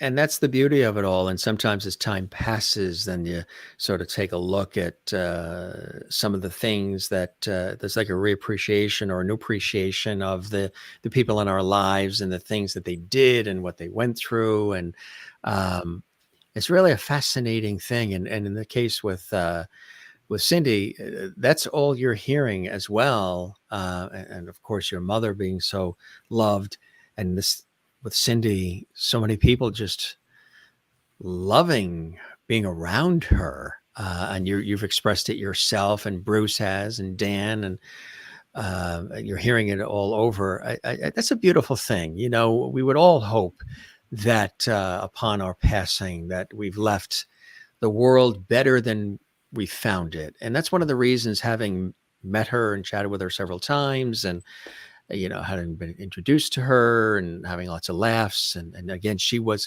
coming on the show as well. I was talking to her assistant, who you know as well, and their assistant, she's watching and as well. So we thank her. But she was coming on, and then the word came along. So I said, I have to. She's just so wonderful a person. I have to acknowledge. Cindy was the greatest diplomat. Her and my uncle were pretty amazing diplomats. They would calm people down and sort things out and inspire people. And Cindy's work with animals, which I know they want me to really say, is so important to her. And that's when I realized in my life, I was still snitting at my mother by how many animals I have now. And that really is sort of about Cindy. And Carrie Fisher also was very big into animals, and my mom wasn't at all. So, it's interesting for me to see who actually really had the loving, I chose that. I chose to have 6 dogs and 6 cats and chickens and ducks and animals, and Carrie had parrots and Cindy had, it just, that was the love for me, is that she always encouraged me to go ride my horse and take the bus to Burbank. It didn't matter. Don't wait for a ride. There's always the RTD. And when you just kinder, And of course, Rob Reiner as well, another extraordinary, iconic Yeah, talent. we should talk about all of them another time where this is about Yeah. Cindy. Yeah, we will have them. But the We'll thing to talk. know is that all of those people were friends. They were a That's the very thing. big tribe Right. of people. I Yes. mean, the pictures with Ed Begley, he took my first photos, and then they were nervous. They oh no. I went from being a little chubby kind of Spanish kid to, getting taller and thinner. And when they took pictures, and they were like, "Oh, what do you want to do?" And I was very shy. I also had ADHD, which was not brought up till many years later. Everybody thought I just couldn't stick to something.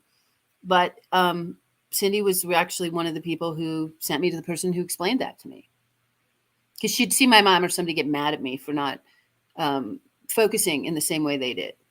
Yet I still had all the traits. I could read 4 books at a time, and I was very intelligent, and I always got high scores.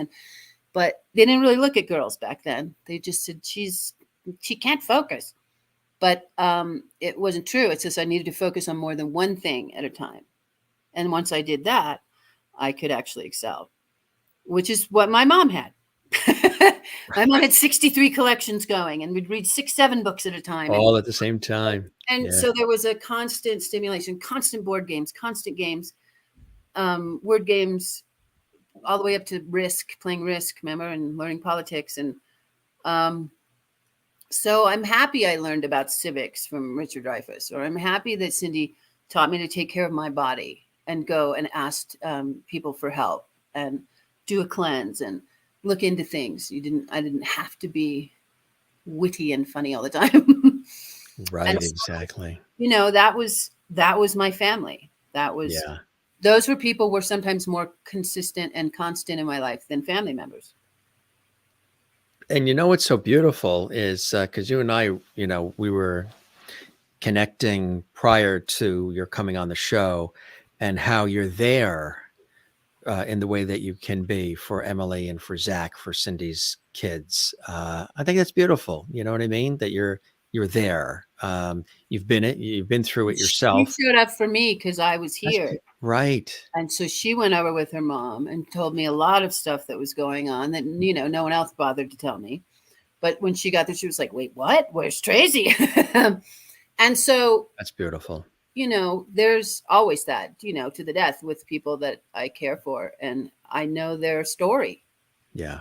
I know their timeline. And even if I don't know everyday incidentals, I remember going to a garage sale down the street. There was this young actress, and she was selling some of her things, and she had a beautiful French poster, and I was paying for the poster, and out walked Zach. It was his girlfriend. We all lived in Toluca Lake for many years in California. And so there was that even, oh my God, you guys are down the street. And sometimes we found out by accident. They thought we would just know. Oh, you guys didn't know you lived 2 blocks away from each other? No. Right. Until I didn't know a lot of people who lived in my neighborhood until the kids who come and sell magazines, and they'd go, do you know Queen Latifah lives over there? And that's how I found out who lived in my neighborhood. Yeah. And that was a really amazing time.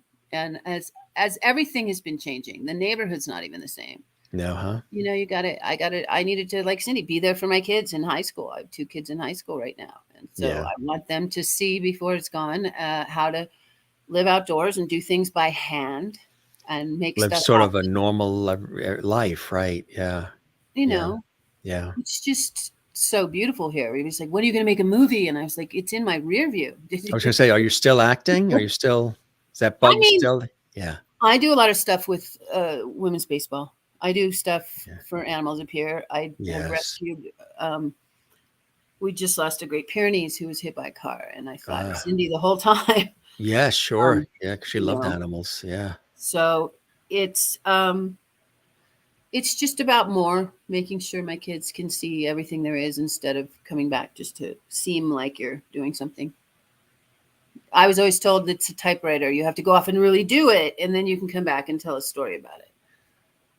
So absolutely right. That's it. You got to experience it. Exactly. Real life is what you tell stories about, not just dreams and wishes. I mean, that's in a whole genre in itself, but yes, right. We focus on real life and getting through things, and that morality, in a sense, is still very active. And I write. I had a development company, and I would get asked to read things for people a lot on the down low because they get too much and they can't focus, especially when it's not on their topic. And I don't know. I didn't want to be famous, so I did 40 movies. I did a bunch of production. I did holograms. I created digital business plans and how to make templates for things. And Gary was like, "You're going to make software?" I was like, no, but I still came up with it. And I've always said, "Here, buy me a car, take it. You do it. You're better at it. I need an F-150." No. Right. But you know what I mean? And Yeah. they would get mad at me. They'd go, "Stop it. You're not doing show business. You're doing show friend like Cindy." And I go, "Well, yeah. I like that. I think that makes a lot of sense in a exchange of kindness, and it shouldn't always just be about product and commerce.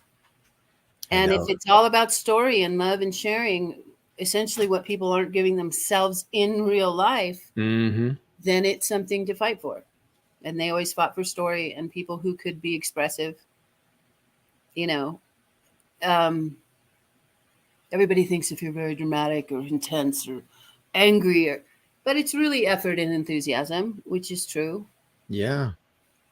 And she that's why everybody is the best at it. Yeah. And you could see that everybody is, and I think the pandemic brought it out even more, craving for the feelings that a lot of these iconic television shows, movies, music of not necessarily right now, but the past, people are thirsting for those feelings and some of the warmth and just some of the vibes that you don't necessarily see now because everything's so quick and it's all about, like you say, like a TikTok thing or something, just quick and flash and boom and next and next and next. It's also about don't be offensive and don't be very careful.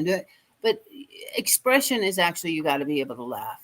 You have to be able to laugh at it. And that's what I learned the most, find the funny. Even Carrie Fisher said, find the funny. Otherwise it's just true. And that's unacceptable. That's exactly right.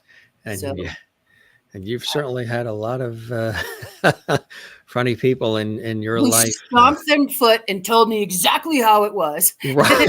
You can sometimes not believe other people. Yeah. And they did good. So I kind of believe that. I don't fall for the commenters. Right. They're usually not doing very much of anything. Exactly right. Yes. They're just looking through a lens. Exactly.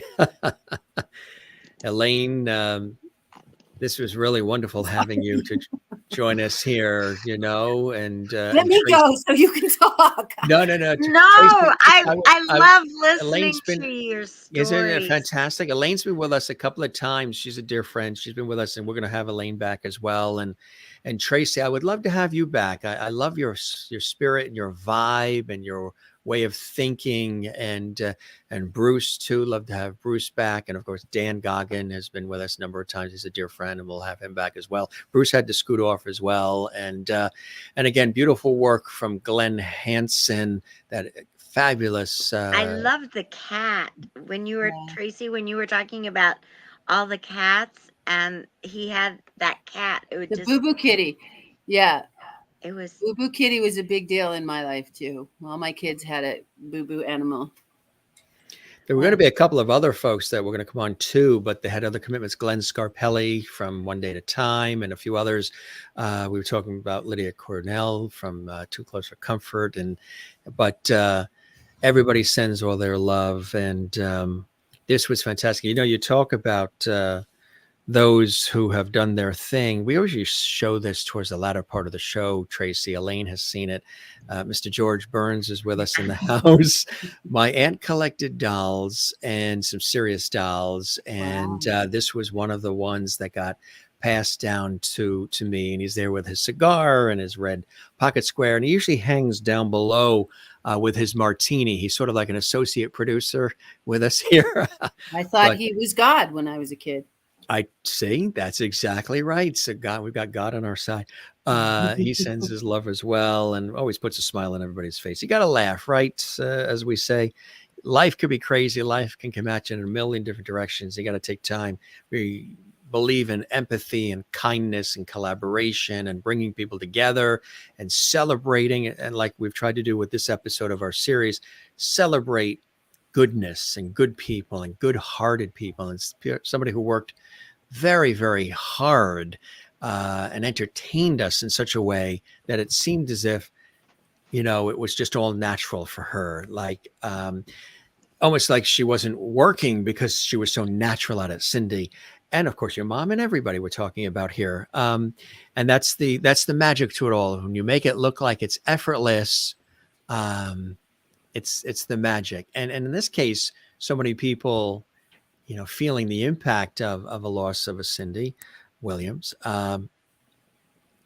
That's legacy stuff, of beautiful legacy. And she will be dearly missed. And Tracy, I really, really thank you for spending this time with us. I know like I mentioned, we put this together real quick. Elaine, Tracy, Bruce, Dan, and a few others that were going to pop by.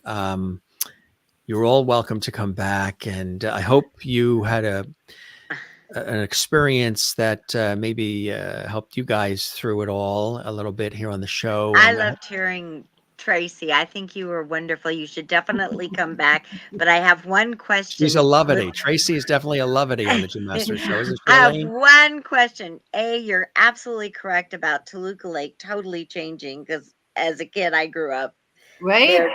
Yeah, totally changing. But I have one question. Did you go trick-or-treating at Bob Hope's house? Of course. And the Christmas truck. And what else? And all the kids, they would bus in from everywhere to do trick-or-treating or magazine sales or everything. We would talk to all the kids. I was right on Foreman. And yeah, that was a big deal. My kids were all born there. And he had What kind the of best candy did Bob Hope give out? He gave out Mylar balloons. He gave out pencils. Oh. He gave out usually not so much candy, but something that had his profile on it. Yeah. So I always got the candy bars, and sometimes he actually gave them out. right. Well, He gave the big candy bars when nobody was giving big candy. Right. Yeah. We came in later in the 90s, so I was there 23 years, but I'm 94 on. And so he had passed, but they still gave out candy until his wife passed. And I knew his daughter around the corner, and there were people around, that was the neighborhood. Yeah. And Joanne Worley too. Sometimes she would come out. Yeah. And a whole bunch of people on that street. And then they would do the most elaborate decorations.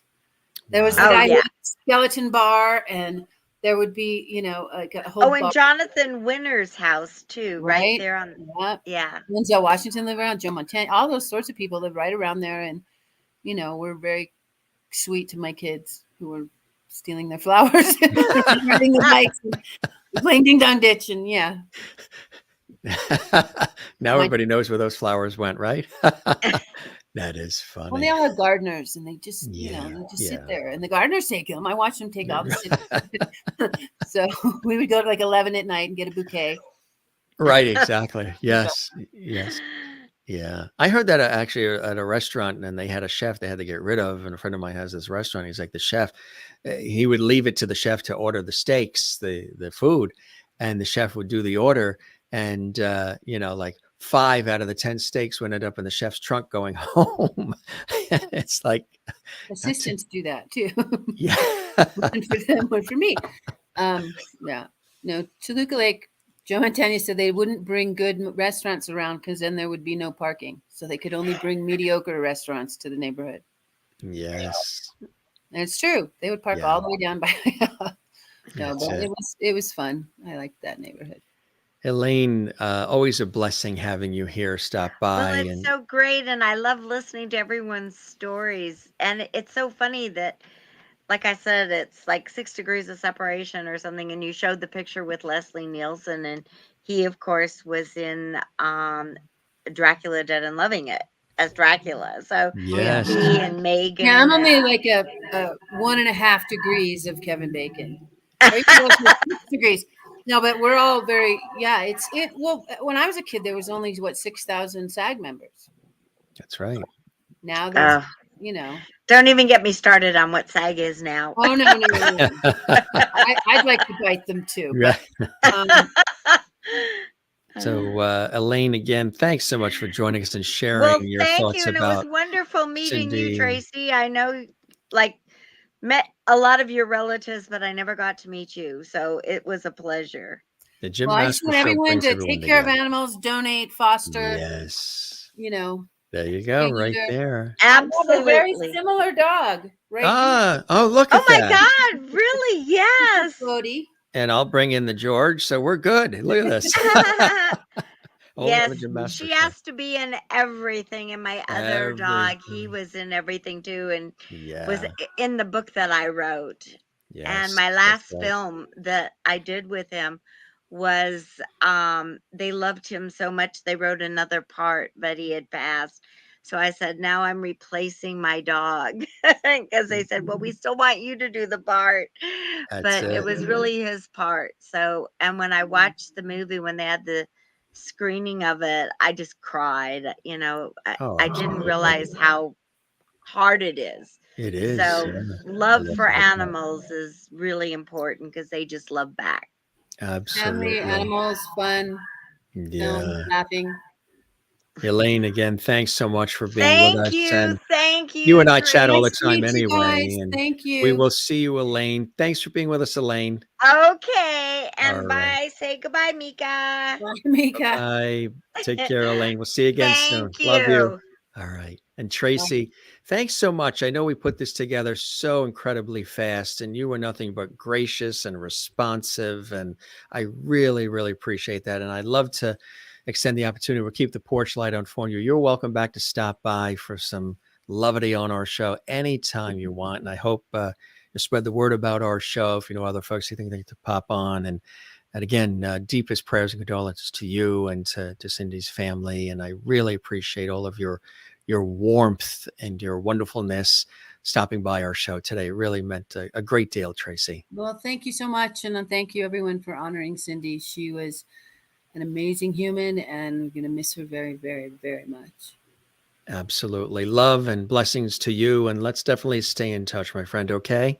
You found me. That's it. We're lovities now. You're a lovity. Thanks so much, Jim. You be Take well. care. Bye-bye. My best to Zach and Emily and all. I will. Bye-bye Thank now. you. That's Tracy Reiner here on the show. We appreciate her joining us as well. And what a wonderful grouping of people. Again, we put this together very, very quickly. Just a matter of a couple of days. And there were a few other people who did want to stop by, but they already had other commitments. So it was hard for them to obviously, we wouldn't want anybody to break any commitments, and we'll have them come on. Some were guests that have been on the show previously, others new, and we'll have them on as well. Of course, Tracy Reiner joining us as well. And as mentioned, Tracy is the daughter of actress and director Penny Marshall. Penny, of course, beloved talent and performer. And it's ironic that Tracy and Cindy and Penny both passed at the same age of 75. That is so very uncanny. Penny Marshall, of course, Laverne Shirley, Myrna on Oscar Madison's secretary on The Odd Couple. And she mentioned the Klugman family as well. And she is the niece, Tracy, of filmmaker Garry Marshall, legend, and so much more. Of course, the family connection of Rob Reiner and Carl Reiner, but of course, we're celebrating and remembering Cindy, and dear friend of Tracy and the folks we've been talking to today. Again, we put this together very, very quickly, and just wanted to, nothing scripted, just conversational. And wherever we went. That's how I love to do it. Warm and comfortable with all of you watching. We're going to take a look at some of your comments as well. We appreciate all the comments that have been coming in. We've tried to sprinkle a few of them in as we take a moment to remember again, Cindy Williams. I was so taken back, and I've mentioned it to so many people, over the years, so taken back by when I did meet her, when I was introduced to her by Dan Goggin, the creator of Nonsense, and so much more. Wonderful lyricist, writer, composer who was with us earlier. If you missed any of this episode, definitely you can see it in the archives on our YouTube channel, Jim Masters TV. That's the channel that has all these episodes of our entertainment, lifestyle, variety, celebrity talk show series. That's a mouthful, huh? You don't have to worry about it. Just say the Jim Masters Show. And again, to have an opportunity to have these wonderful conversations with Cindy and laugh, and just beautiful. And she was all excited about coming on the show. I still have her her note that was emailed to me by her assistant, and so I just said we've got to do something and put something together here in memory of Cindy. And as we've done, you know, for certain people on our show, some have been guests on our show that have passed, and we have done remembrances as well. So really something quite special here. I just wanted to show you too, you can get her book. It is on Amazon, Shirley I Jest, A Storied Life. And the foreword by Ed Begley Jr., who we talked about earlier, dear friend as well of Cindy Williams. And remember that lineup on ABC? It was iconic. Happy Days, Laverne and Shirley, Three's Company, Too Close for Comfort. She is, of course, in the conversation. And we just scratched the surface of Cindy's extraordinary career. We even found that Foster Grant commercial from 1972. That was a little surprise. The gang that was on with us today, they didn't know that commercial was going to be coming up. American Graffiti with Ron Howard, that was legendary as well. And of course, Laverne and Shirley. You know, Laverne and Shirley, people are watching the reruns now, and they've always watched them. But I mean, right now, of course, they're watching them even more. They're remembering the laughter and the camaraderie and the authenticity of that series, American Institution, and so many other incredible things. You know, we just put a few things together here. A wonderful, wonderful shot of Cindy in earlier years. And again, you heard us referencing Zach and Emily, her kids. We send our love and condolences to both there, Zachary and Emily, with Cindy when she was getting the star on the Hollywood Walk of Fame. A very proud moment for Cindy and for her children. Very, very beautiful moment. And of course, there's the gang, as Tracy was mentioning as well. And that's when Penny Marshall, Tracy's mom, was told that Tracy was pregnant, going to be a grandmother, Tracy's child. So that was a very beautiful day for Penny Marshall, Tracy's mom. And there's Henry Winkler on the left, Cindy Williams, Ed Begley Jr., and Garry Marshall. Really amazing. So just a few shots, you know, there's so many. There's years and years and decades. There's when she was in Menopause, the musical. There's when Shirley, and this is very recent, when Shirley had her one-woman show that was touring the country, Me, Myself, and Shirley. And of course, we talked about that with Bruce. And this, we just, we saw this and said, we dug it up. You may remember this. And again, there's so many things that she was a part of. It was so great having Dan Goggin, my dear friend Dan Goggin, live from New York, a chilly New York City, joining us, creator of Nonsense, but also Nonset Boulevard. And Cindy, of course, was in that. And I believe, like Dan was saying, I think this was the night that I did get introduced to Cindy the first time, and it was fabulous. And she was fabulous as well. So really beautiful stuff here. And these photos, some of these photos that we're looking at here were sent to me by our guests. And then there's other photos that we found for all of you.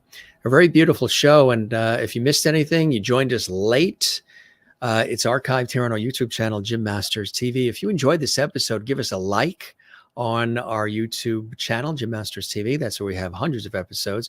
Matter of fact, Anson Williams, I think Elaine mentioned Anson Williams. Anson Williams was a guest on our show recently as well.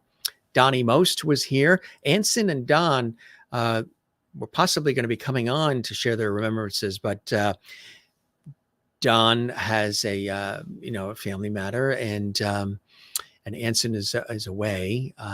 We also had, and we'll have them back, to talk about their cool things that they're doing. Don sings, and just some really beautiful things. Marion Ross was with us as well. Of course, Mrs. C from Happy Days, and so many other wonderful, wonderful people in sort of that realm. The Livingston brothers were here, Stanley and Barry from My Three Sons. I know Kathy Garver, of course, of Family Fare. For those of you who love the television child stars and icons. But check out our series. We have hundreds of episodes. Melissa Manchester has been here. Florence LaRue from the Fifth Dimension, you name it. Broadway, Hollywood, television, film, stage, music, culinary arts, sports, comedy, inspiration, and life. All right here for all of you on our Entertainment Lifestyle Variety Talk Show series. Thanks for all the great comments in the Lovity chat room there. We'll take a look at some of them.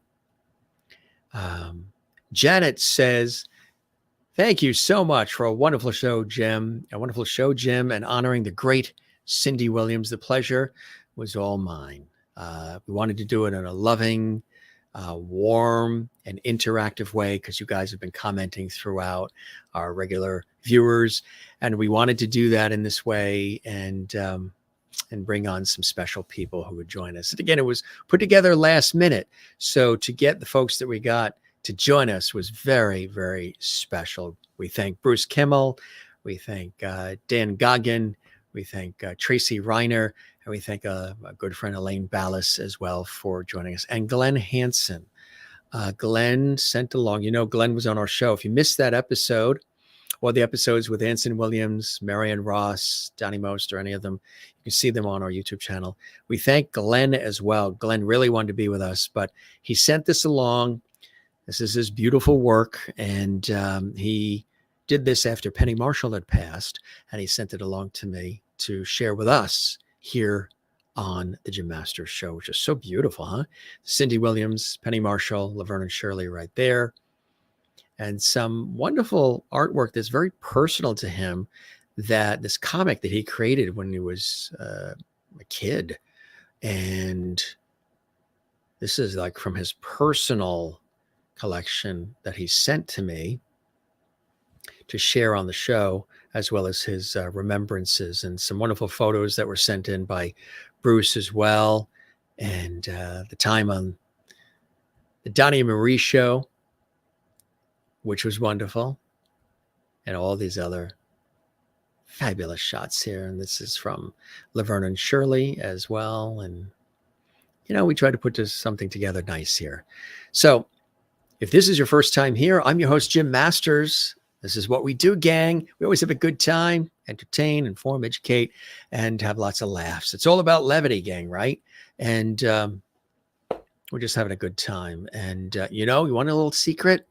What I'm wearing is what I wore on the TV shoot.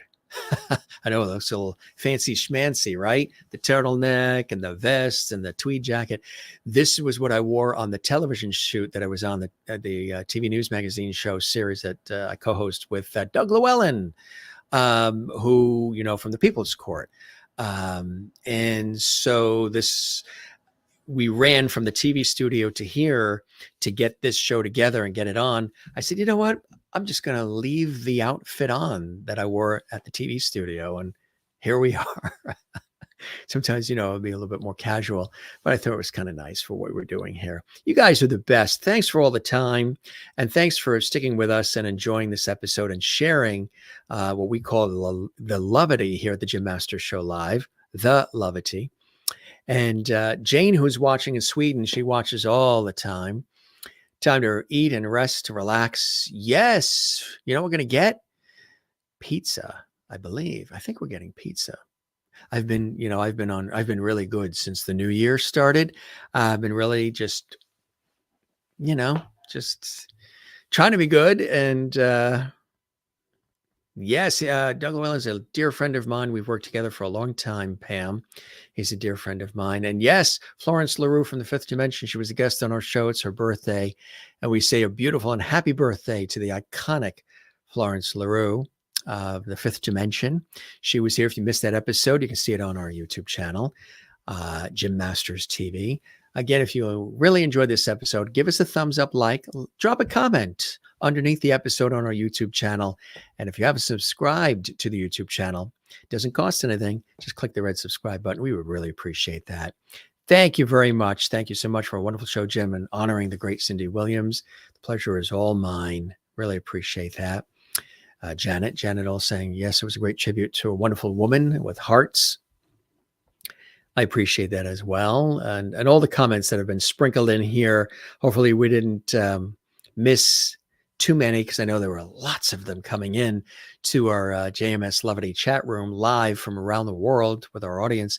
Jim, such a nice show today for Levity Cindy. Yes, if Cindy was on, she would definitely have been called a Levity here on the Jim Masters Show. Absolutely, through and through. Kathleen Walker says, what a wonderful tribute show. Kathleen watching in New York City. Maybe she's walking too. She could be walking in her living room as she's watching. Big friend and dear friend as well. She and I were actually on the Rachel Ray show together. I think I mentioned that. Got this cool photo. And what a wonderful tribute show to dear Cindy Williams. Thank you, Jim. The pleasure is all mine. And you got to see some dogs on the show today. I know you guys love that. You loved Tracy's memory, and you love the memories as well. And see if we can scroll back a little bit. I don't know how far back. It only goes back so far because there's so many comments that have come in. And thanks for that. If you didn't get a chance to comment, leave a comment on our YouTube channel. We would love that. Janet says hello and good afternoon, everyone. And Sherry Larson in the house as well. Hope you're having a great Saturday. We put this together too at an earlier time, so our guests that are on the West Coast could join us earlier. And then Dan Goggin had his family visiting from out of town. They're going out to dinner. So we appreciate him squeezing us in. Thank you, Merlin, watching in Ontario, Canada as well.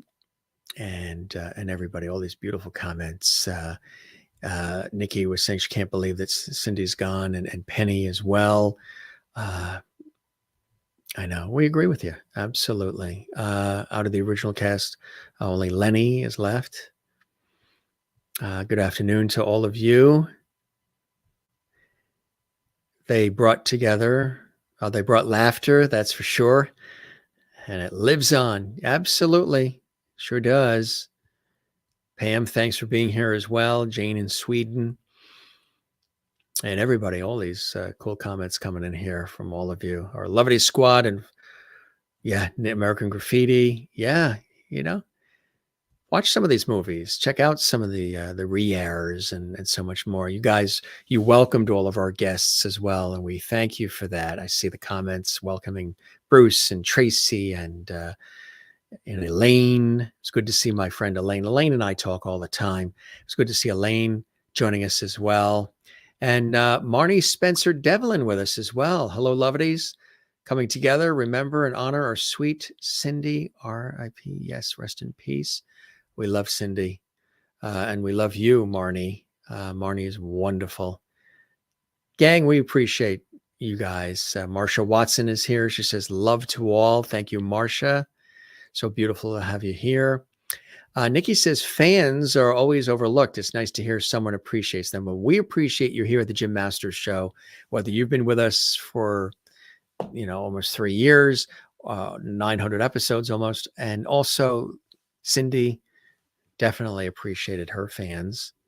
So thanks for sharing that. What a beautiful soul. Yeah. So missed. Pam watching in Maryland, USA. Yeah.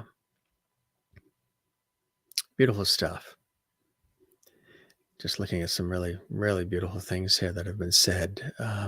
Thanks, gang. We really appreciate all of you sharing the time as we celebrate the wonderful Cindy Williams. Really, absolutely. This was nice. This was beautiful. We put it together. We did about 2 hours, which was, like I say, we do conversations here. Alessandra was here and so many others. Those of you quietly watching who not necessarily commenting in our JMS Levity chat room. We thank you very much as well. And again, thanks for all these beautiful comments, and glad you enjoyed the show, and glad that it meant something for you as well. And to her fans and family and friends, we know that members of her staff and family are watching this as well. We send our love and our prayers to Zachary and Emily and to everybody. There aren't words, just lovely vibes coming your way. All right, gang, this is Jim Masters. We don't say goodbye around here. You know the drill. We say see you later. Ciao, cheers, slancha, moi loop, shalom, sayonara. We say take care, cheerio, be well, love one another, take care of one another. It's so important to do that. Take care of one another, love yourself, and to be good to those around you and to yourself. And gang, also don't forget to relax. Yeah, we're going to do that right now. My work hat is off. Busy day in the TV studio, and then we did this show for all of you in honor of the incomparable Cindy Williams. Don't forget to relax. We got this when we were on vacation with the family in Newport, Rhode Island, and it's really cool, huh? This jacket's coming off, and we're going casual the minute I wrap the show up. We love you all. If this is your first time here, welcome to the Jim Masters Show Live. It's a beautiful place to be. We'll be back here coming up on Monday as well, and binge watch hundreds of episodes. Enjoy some of your favorite guests and lovely conversations right here. And thanks for the interactivity. You can find me on Instagram, Twitter, and Facebook at Jim Masters TV. So connect, like, follow, plug in, all that fun stuff. And so cool to have you here. Thanks for hanging with us. Thanks for spending all this time with us and sharing your memories. And we appreciate all of our guests. One more time, we thank Bruce Kimmel, Tracy Reiner, Dan Goggin, Elaine Ballas for stopping by the Jim Masters Show and sharing their memories and the joy that Cindy has brought them and brought the world as we celebrate the life of Cindy Williams with a special tribute with celebrity friends and guests remembering Cindy. Not just from Laverne and Shirley, of course, everybody knows from Laverne and Shirley, but from so many other incredible performances, and just for the heart and soul that she shared with the world on so many levels. Thanks for being with us on the Jim Masters Show. Again, if you enjoyed this episode, we encourage, welcome, and invite you to do this. On the YouTube channel, there's a big thumbs up. Make sure you click the one that's pointing up. Click thumbs up, give it a like, leave a comment, drop a comment in the comments section, and don't forget to subscribe to our YouTube channel. Just hit that button there. Spread the lovity. Tell everybody you know about our show, and we appreciate all of you as well. All right, gang, it's dinner time for all of us, so we're gonna duck out of here. Again, thanks for being with us. We really appreciate that. We love you all, and thanks for watching this episode of the Jim Masters Show Live series. You guys take care of one another, love one another, and we shall see you again real soon. We'll be back on Monday. Matter of fact, I'll show you the guests we have coming up on Monday. This is really fantastic. We have some amazing guests coming up. Marva Sugaram, she's the world-renowned nanny to the stars. She is the go-to nanny for Hollywood Elite, and she's going to be with us. She was introduced to us, and she wants to come on the show, so she's coming on. The incomparable award-winning music and film producer and actress Pepper J is going to be joining us very soon. Renee Martin is going to be joining us as well, popular Nashville singer, songwriter, producer, all right here on the Jim Masters Show Live series for all of you. So, gang, thanks for being with us. Jim Masters, thank you for your time. This time till next time, right here on the Jim Masters Show Live. We'll see you real soon. Enjoy your day, whether it's morning, noon, or night around the world. I know you watch these episodes live, or you watch them Memorex, you watch them, in the archives, whenever you can watch them. We appreciate and love you doing that. Thanks for the comments, the tweets, the sharing of the links on your social media. And thanks for being here with all of us at the Jim Masters Show. We love you all. Take care and be well, gang. And cheers.